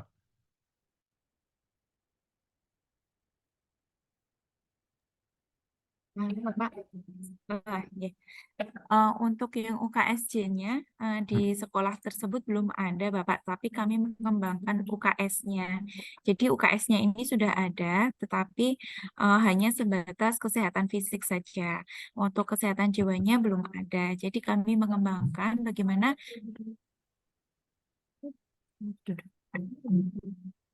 Saya mau dari judul ya. Kalau dari ini seakan-akan usahanya sudah ada, tapi dikembangkan. Nah, mungkin kata-kata pengembangan ini yang ya ya, bisa dengar suaranya. Halo, gimana Bu. Bapak? Mohon maaf, kami di Ya. ruangan. Ini kalau asumsi saya, ini usahanya sudah ada, tinggal pengembangannya gitu loh. Jadi kata-kata pengembangan ini mungkin harus diperjelas nanti di bagian pendahuluan. Oh, iya. Nah, karena kalau di sini catatan, kalau dibuat kata pengembangan berarti di bawah itu harus sudah dijelaskan di ringkasan ataupun di latar belakang itu bentuknya udah seperti apa gitu loh. Nah, Iya. karena jadi penjelasannya usul saya jangan dimulai lagi dari hal yang umum. Langsung sampaikan bahwa usahanya udah seperti apa di SMP 2 Turi itu. Jadi kan kalau di ringkasan ini Bu Wahyu itu menyatakan remaja, masa transisi anak dewasa, bla bla bla, tapi tidak langsung fokus gitu loh Bu. Oh, iya. Langsung aja fokus. Misalnya kondisinya sekarang existingnya seperti apa, kemudian yang mau dilakukan apa gitu. Itulah bagian ringkasan. Jadi bagian yang terlalu umum jangan ada di ringkasan. Usul kami begitu. Jadi fokus kepada materi yang akan dilakukan. Misalnya existingnya sudah ada usahanya, mereka melakukan apa, yang kurang apa. Nah, itu yang bagian yang akan diberikan. Nah, kira-kira gitu pemberdayaannya juga rata-rata sama. Kalau di Ristek Dikti fokusnya begitu. Di ringkasan langsung to the point. Nah, itu kira-kira begitu. Dari judul usahakan jangan multi interpretasi. Jadi kalau memang pembentukan, mending pembentukan. Atau kalau bukan mending pembentukan daripada kita buat pengembangan tapi tidak ada, belum ada yang usahanya gitu. Nah, kira-kira itu catatan dari sekilas, Bu. Nah, baru yang ke bawah ini kan, padahal di tujuan yang Ibu buat itu pengabdian ini bertujuan untuk membentuk toh UKSJ. Nah, judulnya pengembangan kan nggak nyambung. Oh, baik. Nah, itu maksud saya. Jadi judulnya kalau bisa sinkron dengan tujuannya, kemudian apa yang akan dilakukan. Nah, itu yang urgensinya itu langsung beritahukan keadaan urgensi di sana itu urgensinya gimana sih? Kenapa harus dikembangkan? Nah, itu yang penting. Tujuannya jelas, baru luarannya. Kalau luarannya sesuai dengan apa yang diminta. Nah, kira-kira begitu, Bu. Ini catatannya di ringkasan. Gitu ya. Nah, kalau mau ke bawah lagi boleh. Nah, itu ini masih sekilas saya. Nah, kata kunci. Nah, di sini apa yang menjadi concern dari ibunya? Apakah remajanya atau UKS-nya gitu loh. Yang pertama itu. UKS-nya. Nah, kalau usahakan mulai dari hal yang utama. Misalnya UKS, ini. Jadi mulai dari utama. Kalau dibuat remaja di depannya, itu terlalu umum. Jadi kata kunci itu diusahakan hal-hal yang utama, sehingga mencari, kalau kita bilang itu dari hal yang primer, kemudian metodologi, ataupun hal-hal yang bisa disampaikan. Nah, itu pendahuluan, ya ini yang dikatakan ini analisis situasi. Ini situasinya harus diberitahukan. Nah, ini mungkin harus dibaca dengan detail sesuai dengan informasi yang di atas. Tapi yang diberitahukan itu kegiatan-kegiatannya harus real. Jadi yang ini kan coba naikkan, Bu, tolong dinaik kembali, Bu, naik dikit. Nah, di sini kan pendahuluan tidak lebih serkati yang berisi analisis situasi. Nah, analisis situasi itu berarti fakta. Diberitahukan fakta, apa persalahan mitranya. Jadi faktanya itu mitranya langsung. Nah, kalau tadi mitranya itu SMP ini, ya SMP itu faktanya diberitahu. Jangan yang di luar itu gitu loh. Nah, kan itu menggambarkan. Kalau saya baca di sini, masalahnya remaja di DIY jadinya kan. Padahal itu bukan itu menjadi kontennya. Jadi fokus kepada yang ada di mitranya tadi. Nah, kalau boleh jangan itu terlalu lebar kalau DIY, kan kita nggak bahas DIY. Langsung aja ke SMP tadi itu. Faktanya seperti apa, analisisnya seperti apa, nah itu yang dilakukan. Nah, begitu sampai ke bawahnya. Terus, apa ya, ini kan, analisisnya dibuat lengkap, sesuai dengan yang diberitahukan. Nanti Ibu bisa cek lagi, sekali lagi fokus kepada yang terjadi. Jangan terlalu melebar, karena nanti solusinya juga tidak melebar, tapi fokus dan terukur gitu loh. Nah, lagi Bu, ke bawah, ada lagi yang bisa kita lihat. Nah, ini misalnya ini, tabel 1, ini saya berikan contoh. Ini tabel yang di mana, Bu? Ini yang di SMP-nya. SMP-nya kan? Iya. Nah, ini malah langsung diberitahukan, judulnya itu langsung diberitahukan di SMP itu gitu loh. Nah, kira-kira begitu. Jadi fokus langsung ke daerah yang disasar. Nah, itu usul kami begitu, karena biasanya penilaiannya itu langsung to the point.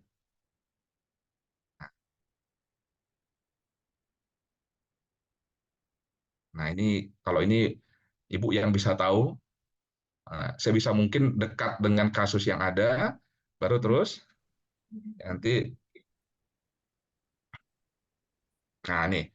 Nah, kembali lagi, Bu. Ini kan ini ada tulisan di sana. Program pengabdian kepada masyarakat ini berfokus kepada pengembangan. Nah, hati-hati. Yang saya bilang tadi.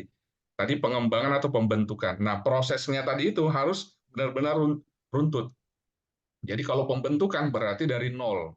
Dari 1, 2, bla, bla, bla, bla. Kalau pengembangan kita mulai dari berapa? Dari 3 atau dari 4. Nah, itu berarti kalau pengembangan, step-nya itu dari berapa kita mulai. Nah, itu kira-kira begitu, Bu, komentar saya. Kalau ada lagi yang di bawah, yang masih ada lagi bahasan, saya mau lihat dulu. Oh, ini kondisi benar, diberitahukan di tempat, betul. Terus,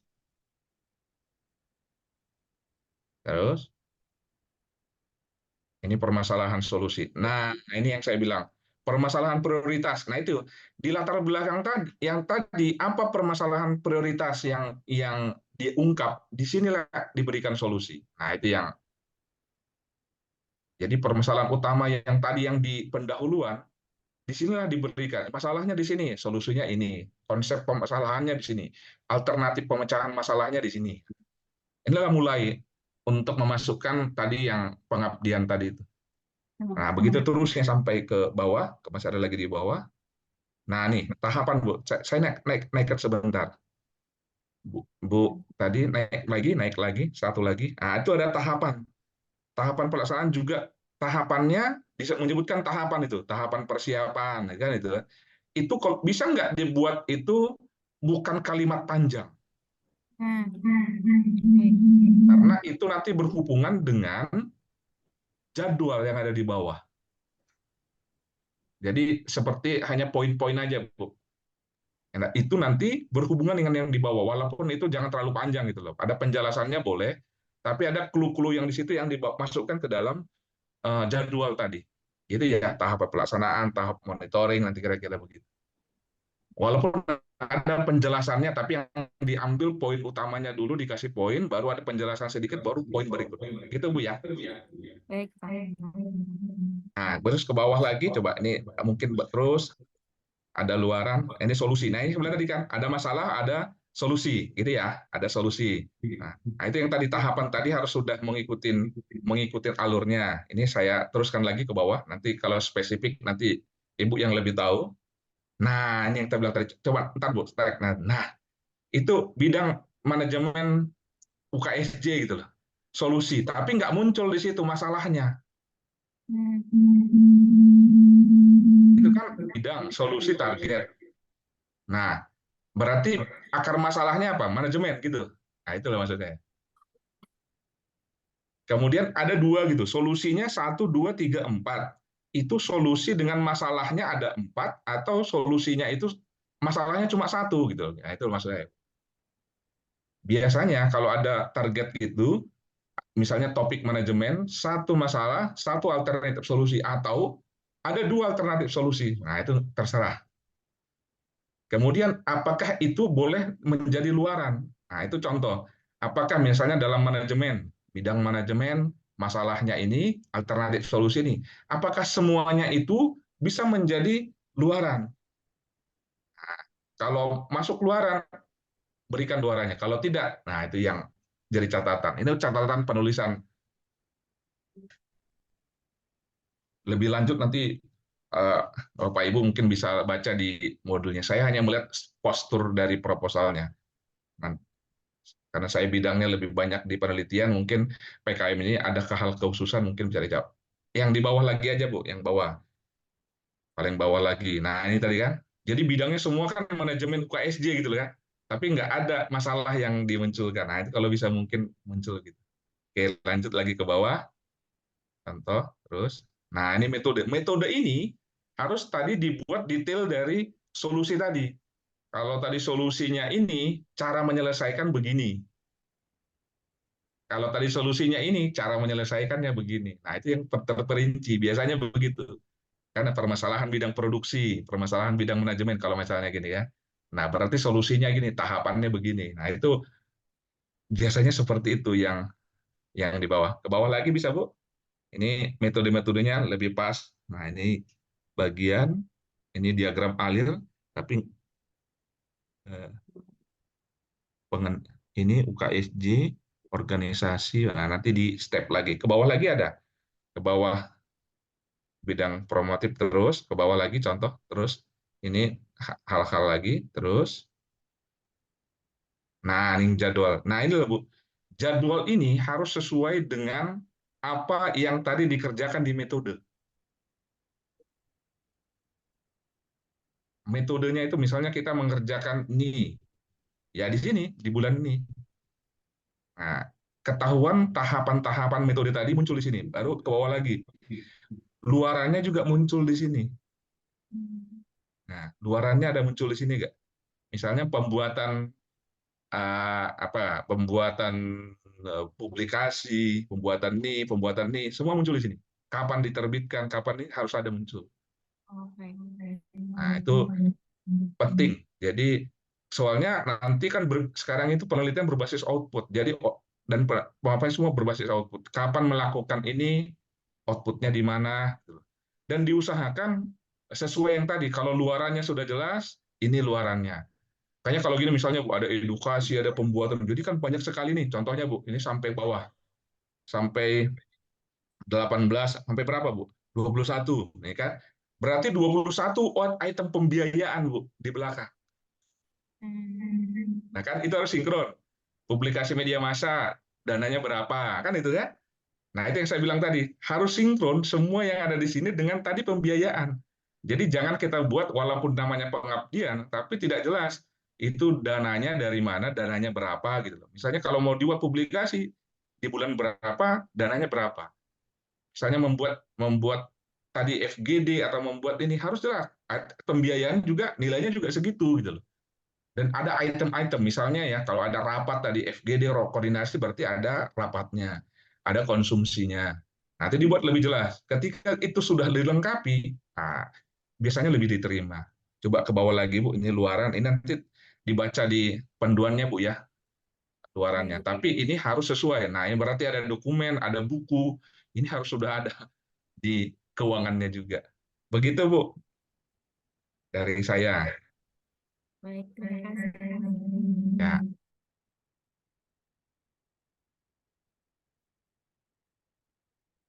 monggo masih ada lagi. Oh, ini ada di chat ya. Assalamualaikum, selamat pagi Bapak. Saya ingin menanyakan jika misalnya kami sudah melakukan penelitian lanjutan dari internal dan memilih penelitian dasar, bagaimana bentuk mengaitkannya? Kemudian yang dasar kerjasama dan universitas lain harus ada berapa?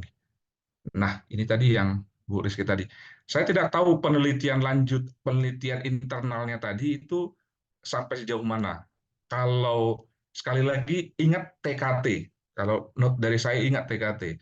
Kalau dasarnya sudah sampai kepada TKT 3, sudah selesai, berarti nggak bisa lagi untuk masuk ke dasar. Makanya sekali lagi checklist TKT-nya, bagian mana yang belum selesai.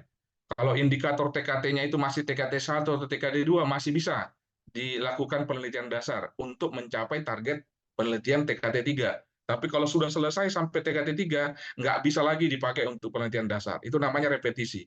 Dan itu akan terlihat dari roadmap, Bapak Ibu. Sekali lagi, buat roadmap sesuai dengan TKT. Kalau di dalam roadmap itu sudah jelas sudah selesai, berarti TKT-nya udah masuk ke TKT 4, 5, dan 6. Tapi kalau masih 1 dan 2, masih boleh Bu, masuk di penelitian dasar. Dan untuk kerjasama dengan universitas lain, nah itu tergantung syaratnya tadi, ada yang bilang 2 atau 3. Kalau saya sih lebih banyak lebih bagus ataupun tidak sesuai dengan pokoknya ambil minimum dari syaratnya saja.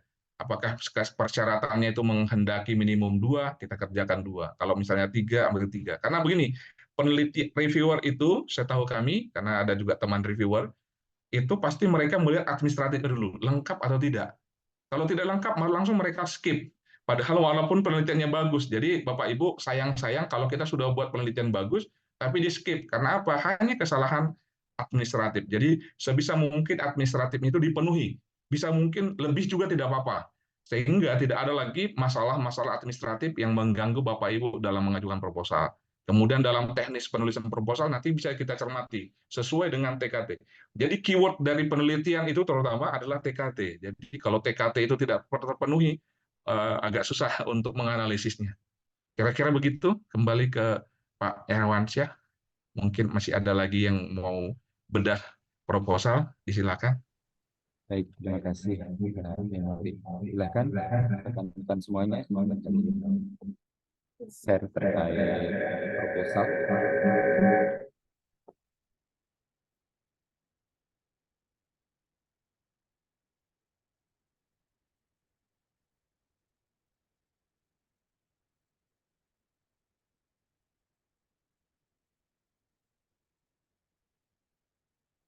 Silakan, rekan semuanya.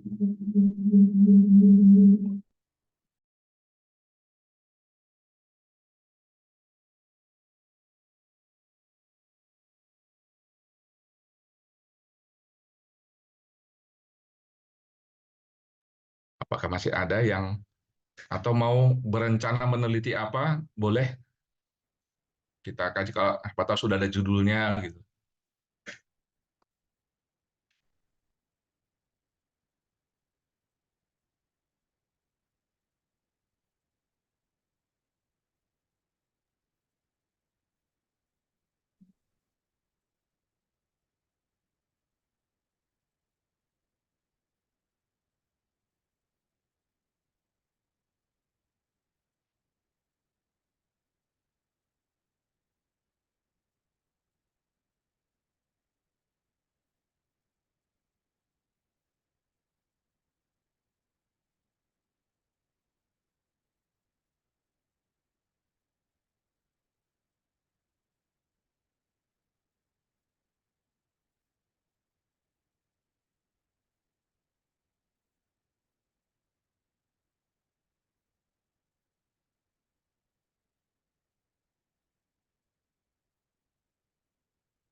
Karena hari Jumat rencana ada langsung bawa proposal ya.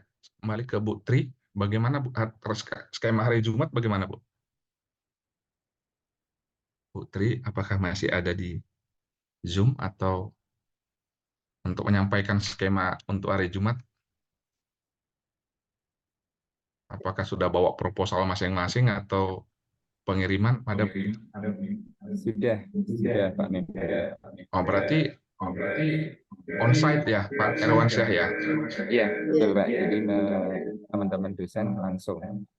Oh, Ya, Bapak. Jadi 2 hari ini kami menyusun untuk proposal, kemudian untuk hari Jumat itu kita luring, ya. finalisasi lah intinya seperti itu. Nanti kami berusaha untuk hari ini ke penilaian administratifnya, Oh kemudian ya. di hari Jumat itu mohon untuk apa nggih, substansinya seperti itu. Oh, siap. Sekaligus Berarti memperbaiki. berarti Nggih. udah bawa proposal Bu ya? Berarti nggak, Insya supaya bisa Allah kita langsung cermati. hari ini kami wajibkan untuk selesai. Oke, Ya. siap. Kayaknya mumpung masih ada waktu, jika ada yang mau buka, boleh gitu loh. Maksudnya kita yang Ya. penelitian belum. Ya, ini sekaligus teman-teman dosen yang kemarin belum ikut secara luring, mungkin nanti monggo silahkan kalau misalkan hari Jumat nanti membawa proposalnya seperti itu. Nanti kita laksanakan secara luring, Bapak. Oke, baik Bu Tri. Terima kasih. Oh, ini ada Bu Krisna Mutiara. Monggo. Baik, Pak. Ini saya mau tanya tentang proposal yang ingin saya ajukan. Boleh share sini ya, Pak ya? Silakan Bu Krisna. Tapi mohon maaf jika masih masih belum sesuai. Oh, nggak apa-apa Bu. Ini supaya lebih cepat gitu loh. Oke.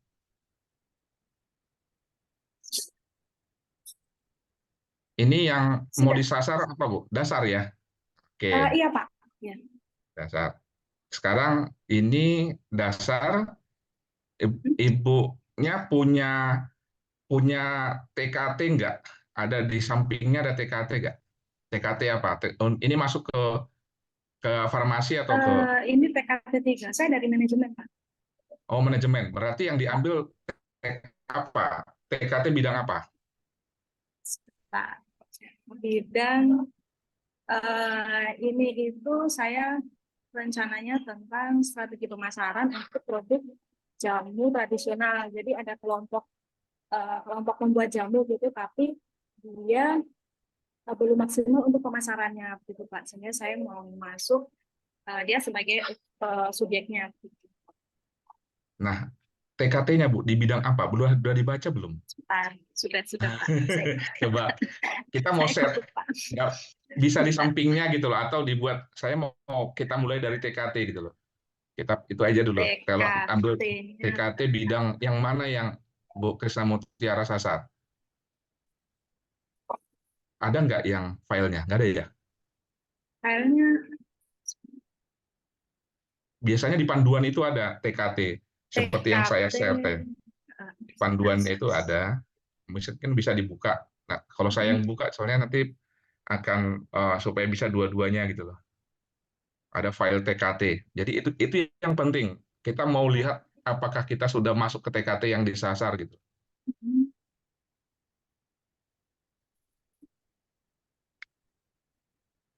Saya coba buka karena saya kalau tadi Bu Krisna memberitahukan TKT jenis apa, saya bisa buka dari sini. Ini Pak, sosial humaniora. Nah, sosial humaniora bisa ditampilkan sebentar atau bisa buat di sampingnya boleh, supaya bisa Bapak Ibu lain juga bisa sambil mengetahui. Bisa ditampilkan atau ditampilkan itu dulu, sementara sosial humaniora itu aja dulu. Nah, ini sambil.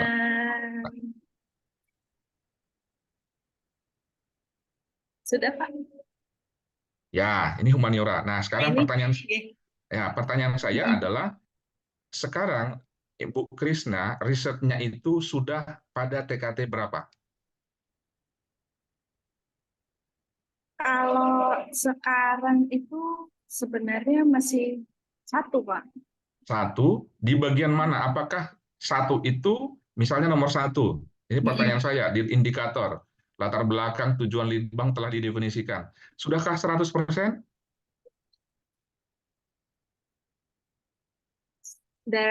Sudah Pak. Cuman ini tuh Nah, saya tuh pengen cari formulasinya gitu loh Pak. Formulasi yang bisa dipakai untuk meningkatkan pemasarannya dari si jamu ini. nah, Gitu. sekarang mau lihat, sekarang Bu Krisna, apakah TKT 1 ini sudah semua terpenuhi? Nah, itu pertanyaan saya kembali. Oke. Kalau sudah terpenuhi, yang 1, 2, 3, 4 ini masukkan di pendahuluan. Kalau sudah terpenuhi, oh baik. Iya. Kalau belum terpenuhi, bagian mana yang sudah terpenuhi? Nah, itu yang mau saya. Iya. Nah, itu caranya seperti itu. Kalau masuk di sini, apakah topik yang tadi sudah masuk? Nah, ini 1, 2, 3, 4 yang ada di indikator itu bahas di pendahuluan. Ataupun nanti kan ada state of the art. Tujuannya sudah jelas, lead banknya yang diketahui sudah terjawab misalnya kan. Terus yang mau dilakukan yang mana? Yang TKT 2 atau TKT 3 gitu loh.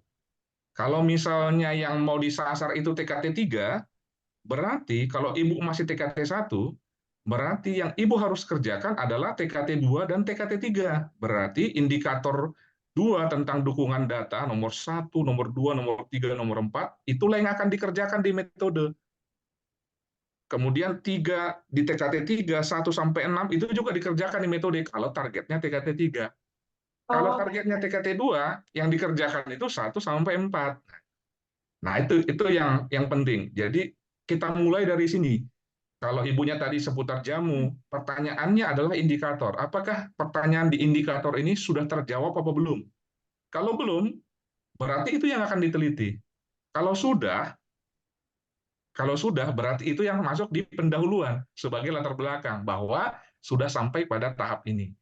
Nah, itu yang pertama, Bu Krisna. Jadi untuk jadi pertanyaan pertamanya itu, apakah ini sudah masuk TKT mana? Itu nanti di pendahuluan itu. Sudah masuk TKT 1 misalnya, di mana latar belakangnya telah definisikan yakni bla bla bla bla bla.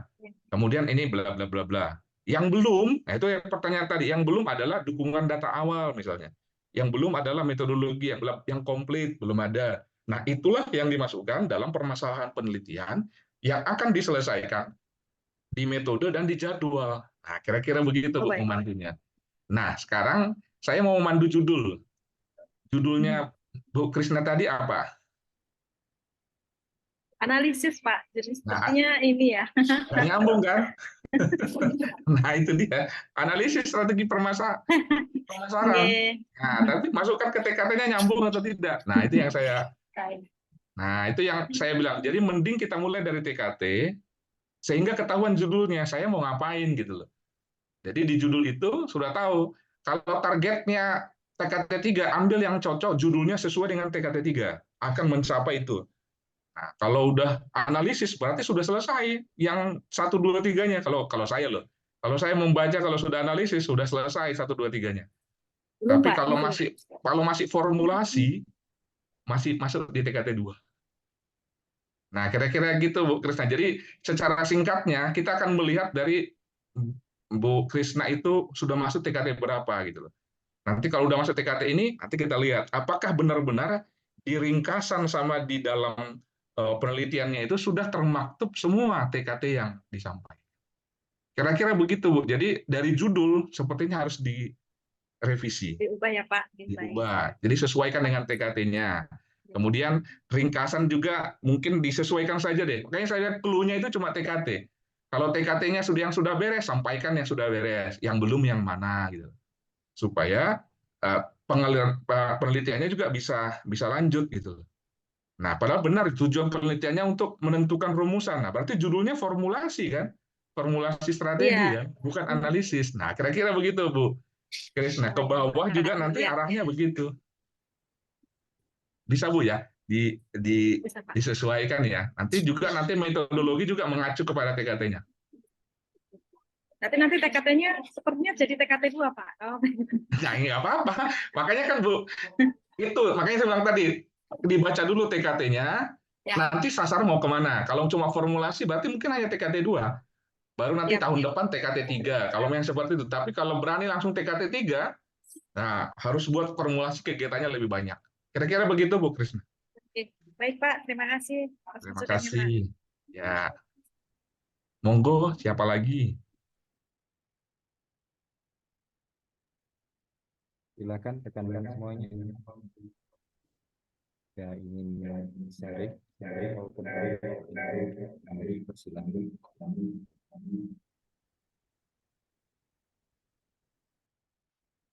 Nggak apa-apa, mulai dari judul sama ringkasan aja udah ketahuan, no. Mana yang mau dilakukan. Yang penting TKT-nya sudah tahu. Silakan Bapak Ibu, nggak usah malu-malu.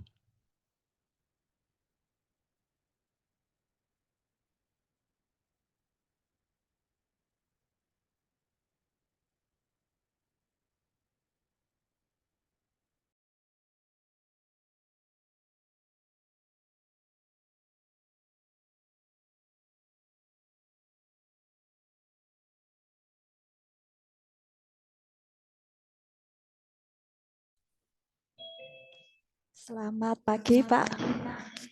Selamat pagi Bu Tika.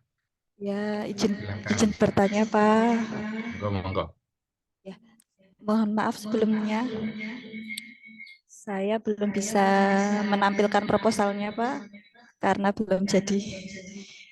Ya, ya kebetulan ini saya pertama kali mengajukan untuk penelitian dosen pemula, Pak. Ya, karena NIDN saya baru keluar bulan Juli kemarin. Ya, dan di sini saya masih kebingungan terkait menentukan TKT, Pak. Ya, jadi begini, sebelumnya saya sudah melakukan penelitian terkait perancangan virtual tour, Pak, untuk media promosi dan edukasi untuk mahasiswa RMIK. Ya, itu untuk virtual tournya di lingkungan rumah sakit. Ya, kemudian itu produknya sudah jadi, Pak, dengan media website. Kemudian setelah saya baca kriteria, itu kan saya baru bisa mengajukan penelitian dosen pemula, Pak. Jadi hanya sampai TKT 3 nggih, Pak, nggih. Nah, itu bagaimana ya, Pak? Karena saya ingin melanjutkan penelitian saya. Kemudian rencananya saya ingin implementasikan di setting yang berbeda di laboratorium keperawatan, Pak. Mungkin bisa dikasih saran, Pak. Oke, baik Bu Tika. Sekarang buka, ada Bu Tika masih di depan laptop atau Di depan laptop, Pak. punya TKT yang mau disasar apa gitu misalnya? Ya, Bidang sudah apa? saya baca-baca, Pak. Atau bisa di-share, nggak apa-apa. Bu Oh Tika ya, langsung sebentar. share. Ya.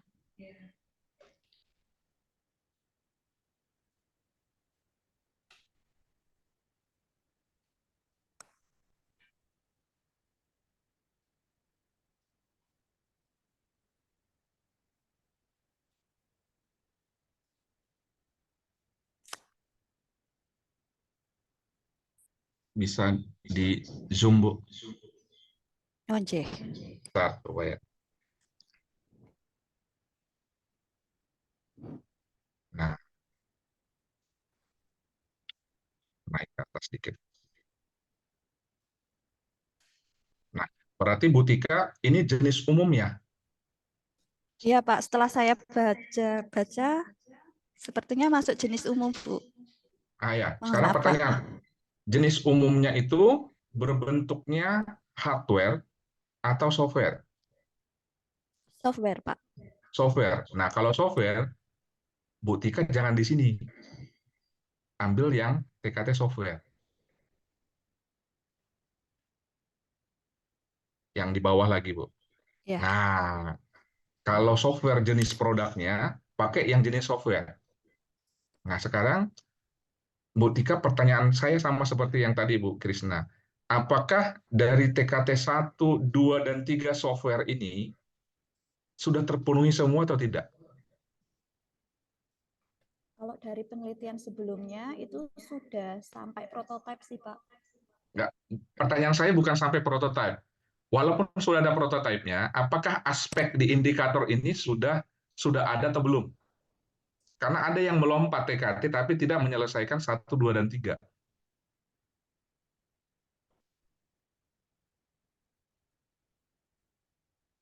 Sudah ada belum datanya semuanya?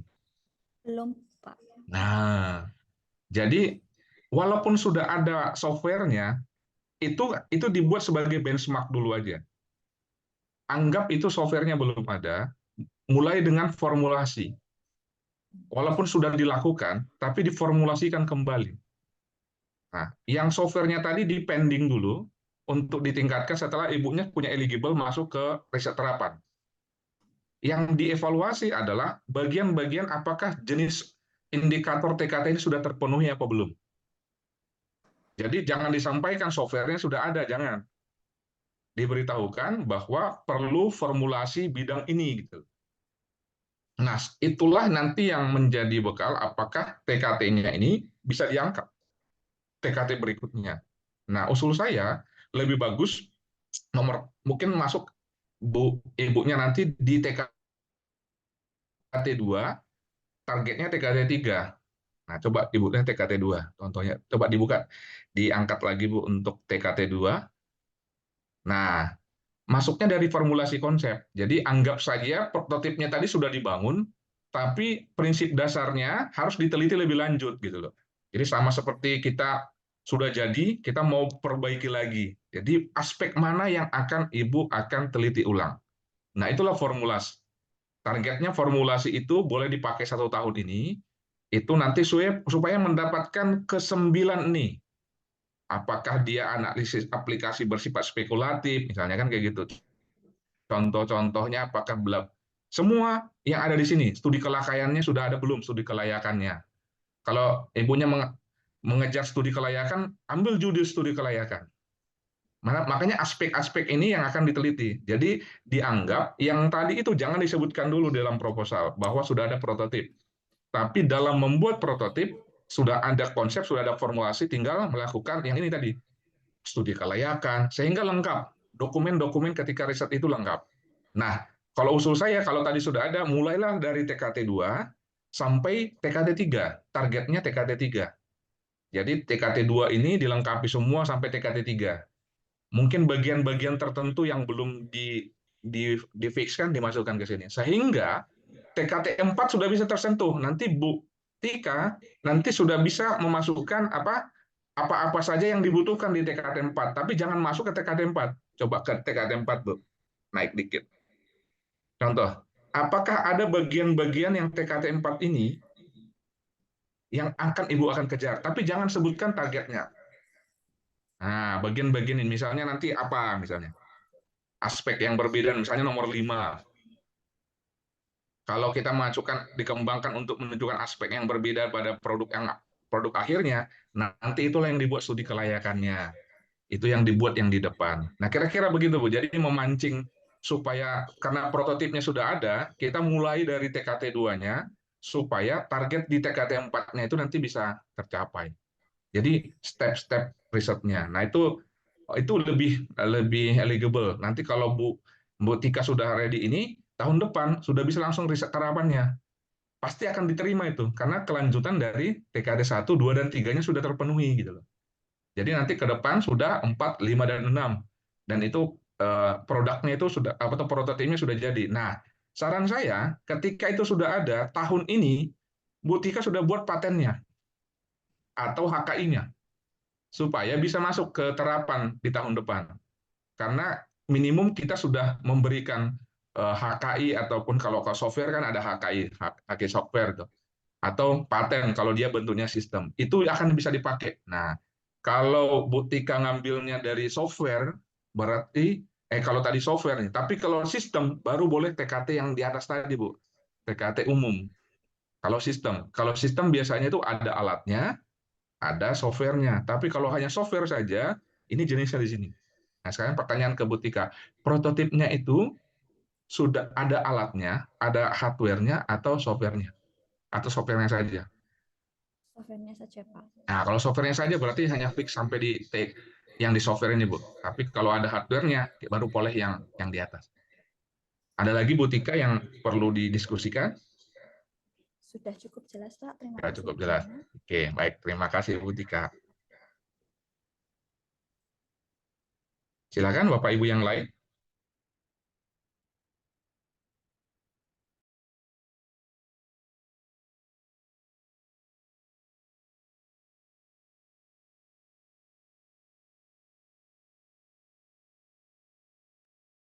Silakan rekan-rekan semua jika ingin bertanya, ada waktu.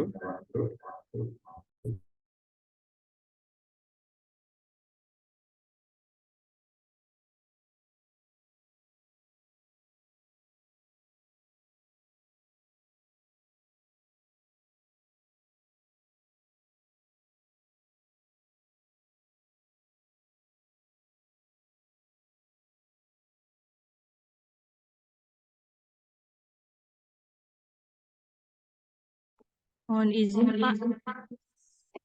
Silakan, Bu Arya. Iya, Pak. Silakan. Sedikit konfirmasi ya Pak terkait dengan TKT. Mohon informasinya juga Pak. Mohon maaf, Saya kan mohon maaf, Bu Ari, juga ini cukup baru suaranya Pak, dan baru. feedback, sorry. Mohon maaf agak ini ya suaranya Pak.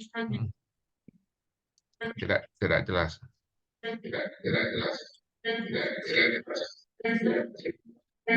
Sebentar ya Pak.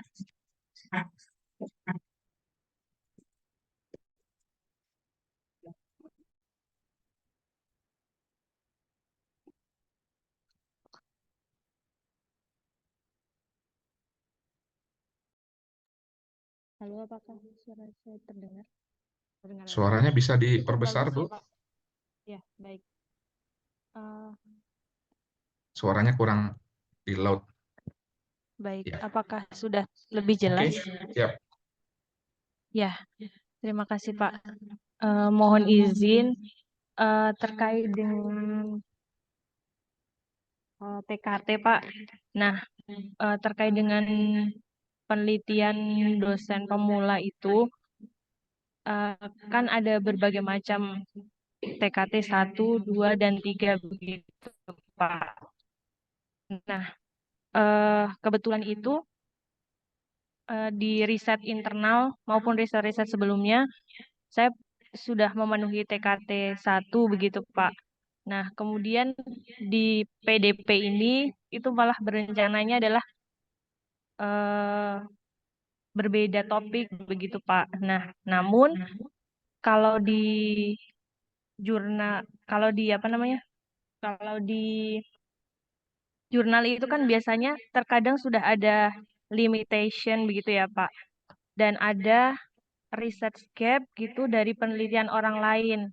Nah, saya berencananya untuk penelitian yang PDP ini itu malah melanjutkan riset orang lain, bukan riset saya begitu, Pak. Nah, berarti kan di riset PDP ini saya masuknya di TKT 2 ya, Pak, karena kan di TKT 1-nya sudah dilakukan oleh orang lain begitu. Yang saya bingungkan itu apakah boleh seperti itu, Pak?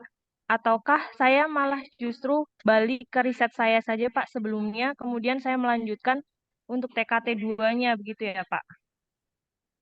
Mohon sarannya, Pak, mungkin. Ya, Terima kasih. ini pertanyaan langsung ke Bu Ari, di open mic saja. Apakah kenapa yang penelitian yang tadi itu, yang sudah TKT 1, kenapa tidak dilanjutkan? Nah, itu pertanyaan dulu. Karena mungkin ini kan saya dulu yang TKT 1 itu penelitiannya cukup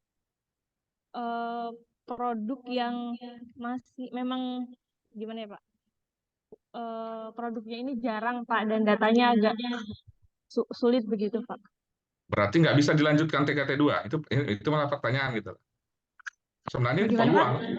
Mohon maaf, kurang jelas. Kenapa tidak dilanjutkan langsung meningkatkan TKT-nya gitu? Padahal itu peluang.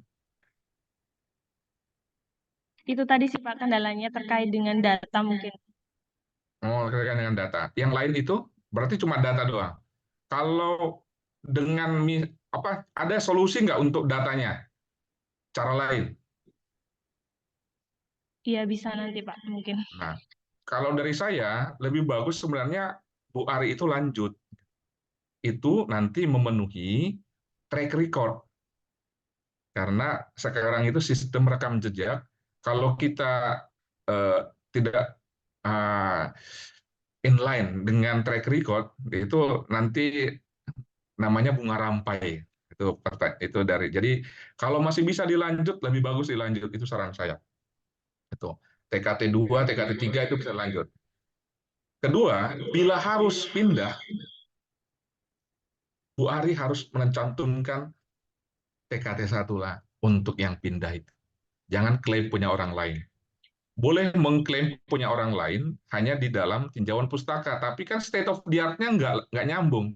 Dianggap bukan orisinilnya Bu Ari. Nah, sebisa mungkin harus buat lagi, mungkin dalam kajian cepat untuk TKT 1-nya, mungkin ya walaupun punya orang lain, tapi dalam pemahaman Bu Ari gimana gitu loh. Jadi Bu Ari buat formulasi sendiri untuk TKT 1, setelah membaca punya orang, formulasi saya begini, boleh TKT 1-nya, tapi kan nggak mungkin dalam satu malam membuat formulasi TKT 1. Minimum ada 1 bulan, kita harus mengkaji, observasi, literatur review gitu. Nah, sebisa mungkin kalau harus berpindah, Bu Ari harus mencantumkan kira-kira TKT 1-nya Bu Ari itu seperti apa. Versinya Bu Ari sendiri, yang orisinal. Makanya ada nanti kebaruan di sana.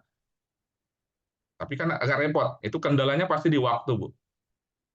Tapi kalau memungkinkan melanjutkan yang pertama, usul saya dilanjutkan. Tapi kalau terlalu berat, pindah baru, tapi harus buat formulasi yang benar-benar baru.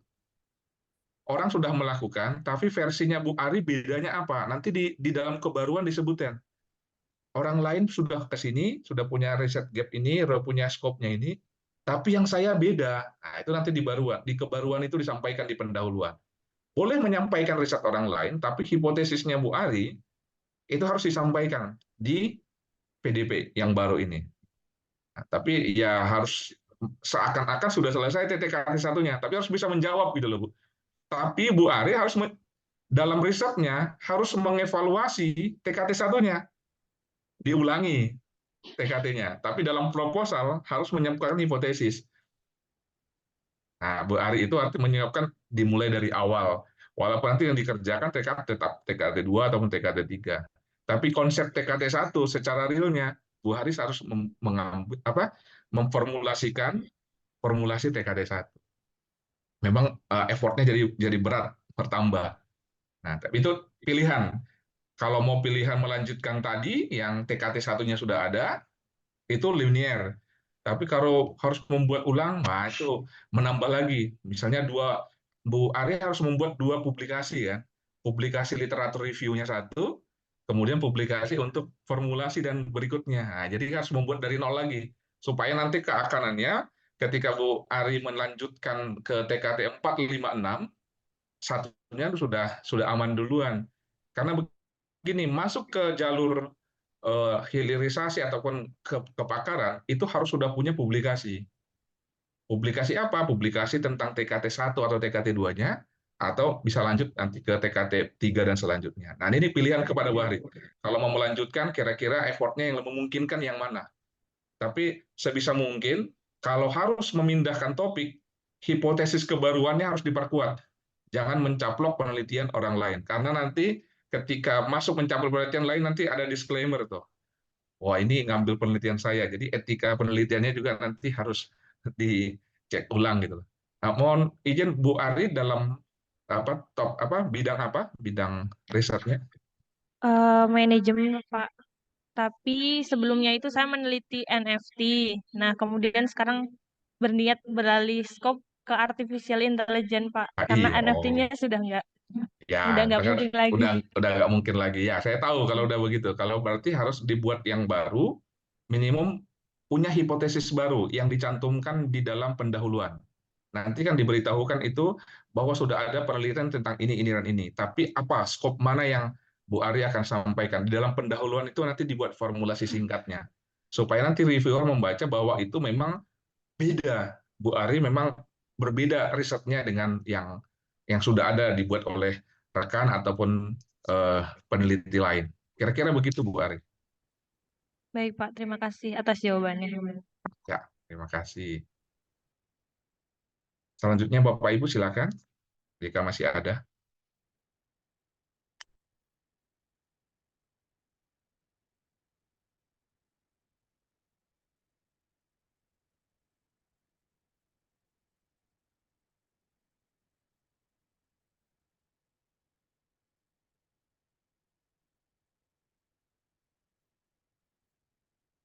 Belum ada, kembali ke Pak Erwansyah.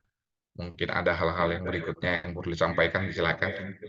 Baik, terima kasih Pak Memori yang telah menyampaikan materi pada pagi hari ini. Insya Allah kita bertemu lagi besok pagi, besok Jumat. Mohon izin Pak Memori, Jumat kita akan melakukan review terkait masalah proposal penelitian maupun PKM yang telah disusun oleh Bapak Ibu dosen, Pak.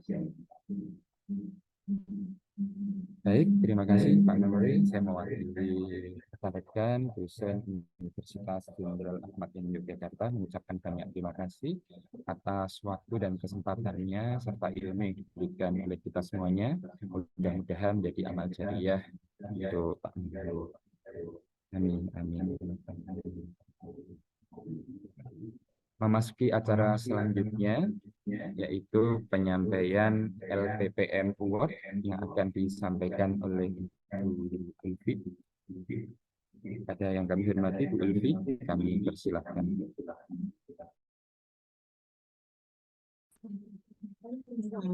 Izin share screen.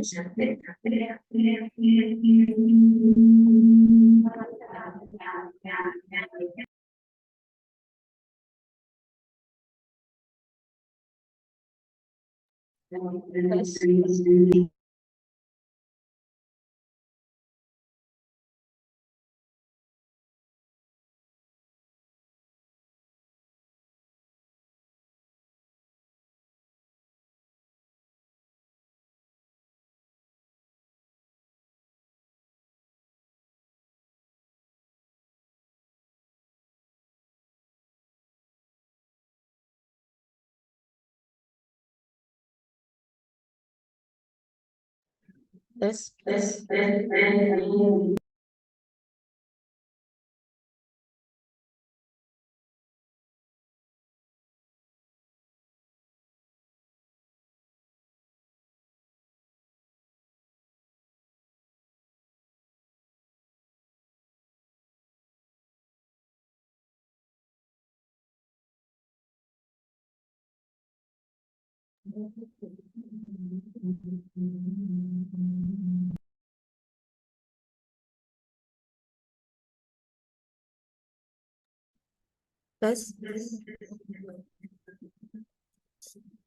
Mohon maaf. Apakah suara saya bisa terdengar? Baik, izin menyampaikan untuk acara selanjutnya yaitu pengumuman terkait dosen teladan yang telah dilakukan oleh LPPM Unjaya. Berikut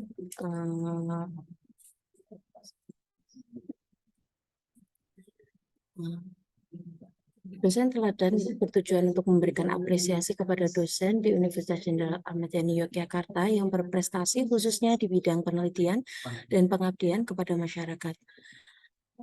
Untuk peserta dosen teladan tersebut harus dari dosen tetap Unjaya dengan kualifikasi minimal S2 dan memiliki NIDN tanpa batasan usia, kepangkatan dan golongan, jabatan struktural di perguruan tinggi dan jabatan fungsional akademik.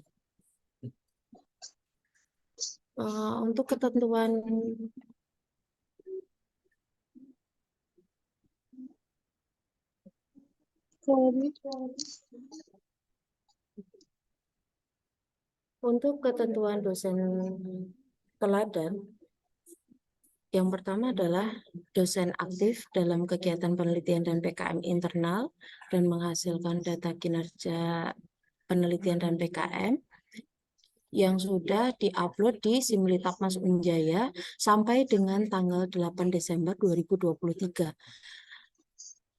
Data dosen teladan diambil dari data selama 1 tahun terakhir.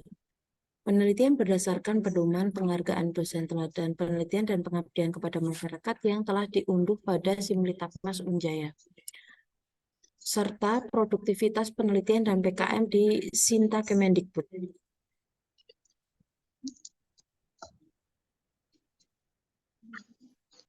Untuk penetapan juara, di sini dari LPPM telah menentukan bahwa ada juara 1, juara 2, juara 3, dan juara 4 sampai 10. Untuk nominal penghargaan yang dapat diterima oleh juara, yaitu untuk juara 1 2 juta, juara 2 1.500.000, juara 3 1 juta, dan dari juara 4 sampai 10 500.000 rupiah.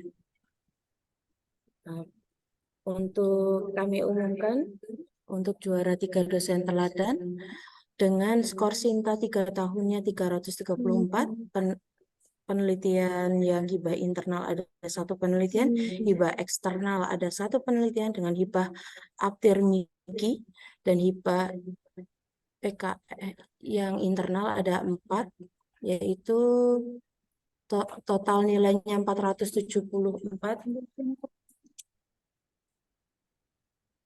Selamat kepada Ibu Kori Puspitaningsih yang telah memberikan contoh kepada kami semua. Bu Kori ada? Baik, selanjutnya untuk juara 2 dengan perolehan skor Sinta 3 tahunnya 279 dengan penelitian hibah internalnya ada 1, hibah eksternalnya ada 1, hibah Kemendikbud dan hibah Kemendikbud Pension Fund, kemudian yang PKM hibah internalnya ada 3, hibah eksternalnya ada 2, Kosa Bangsa. Dengan skor nilainya 479, yaitu selamat kepada Ibu Tri Sunarsih. Tidak bisa Baik, untuk yang selanjutnya, untuk juara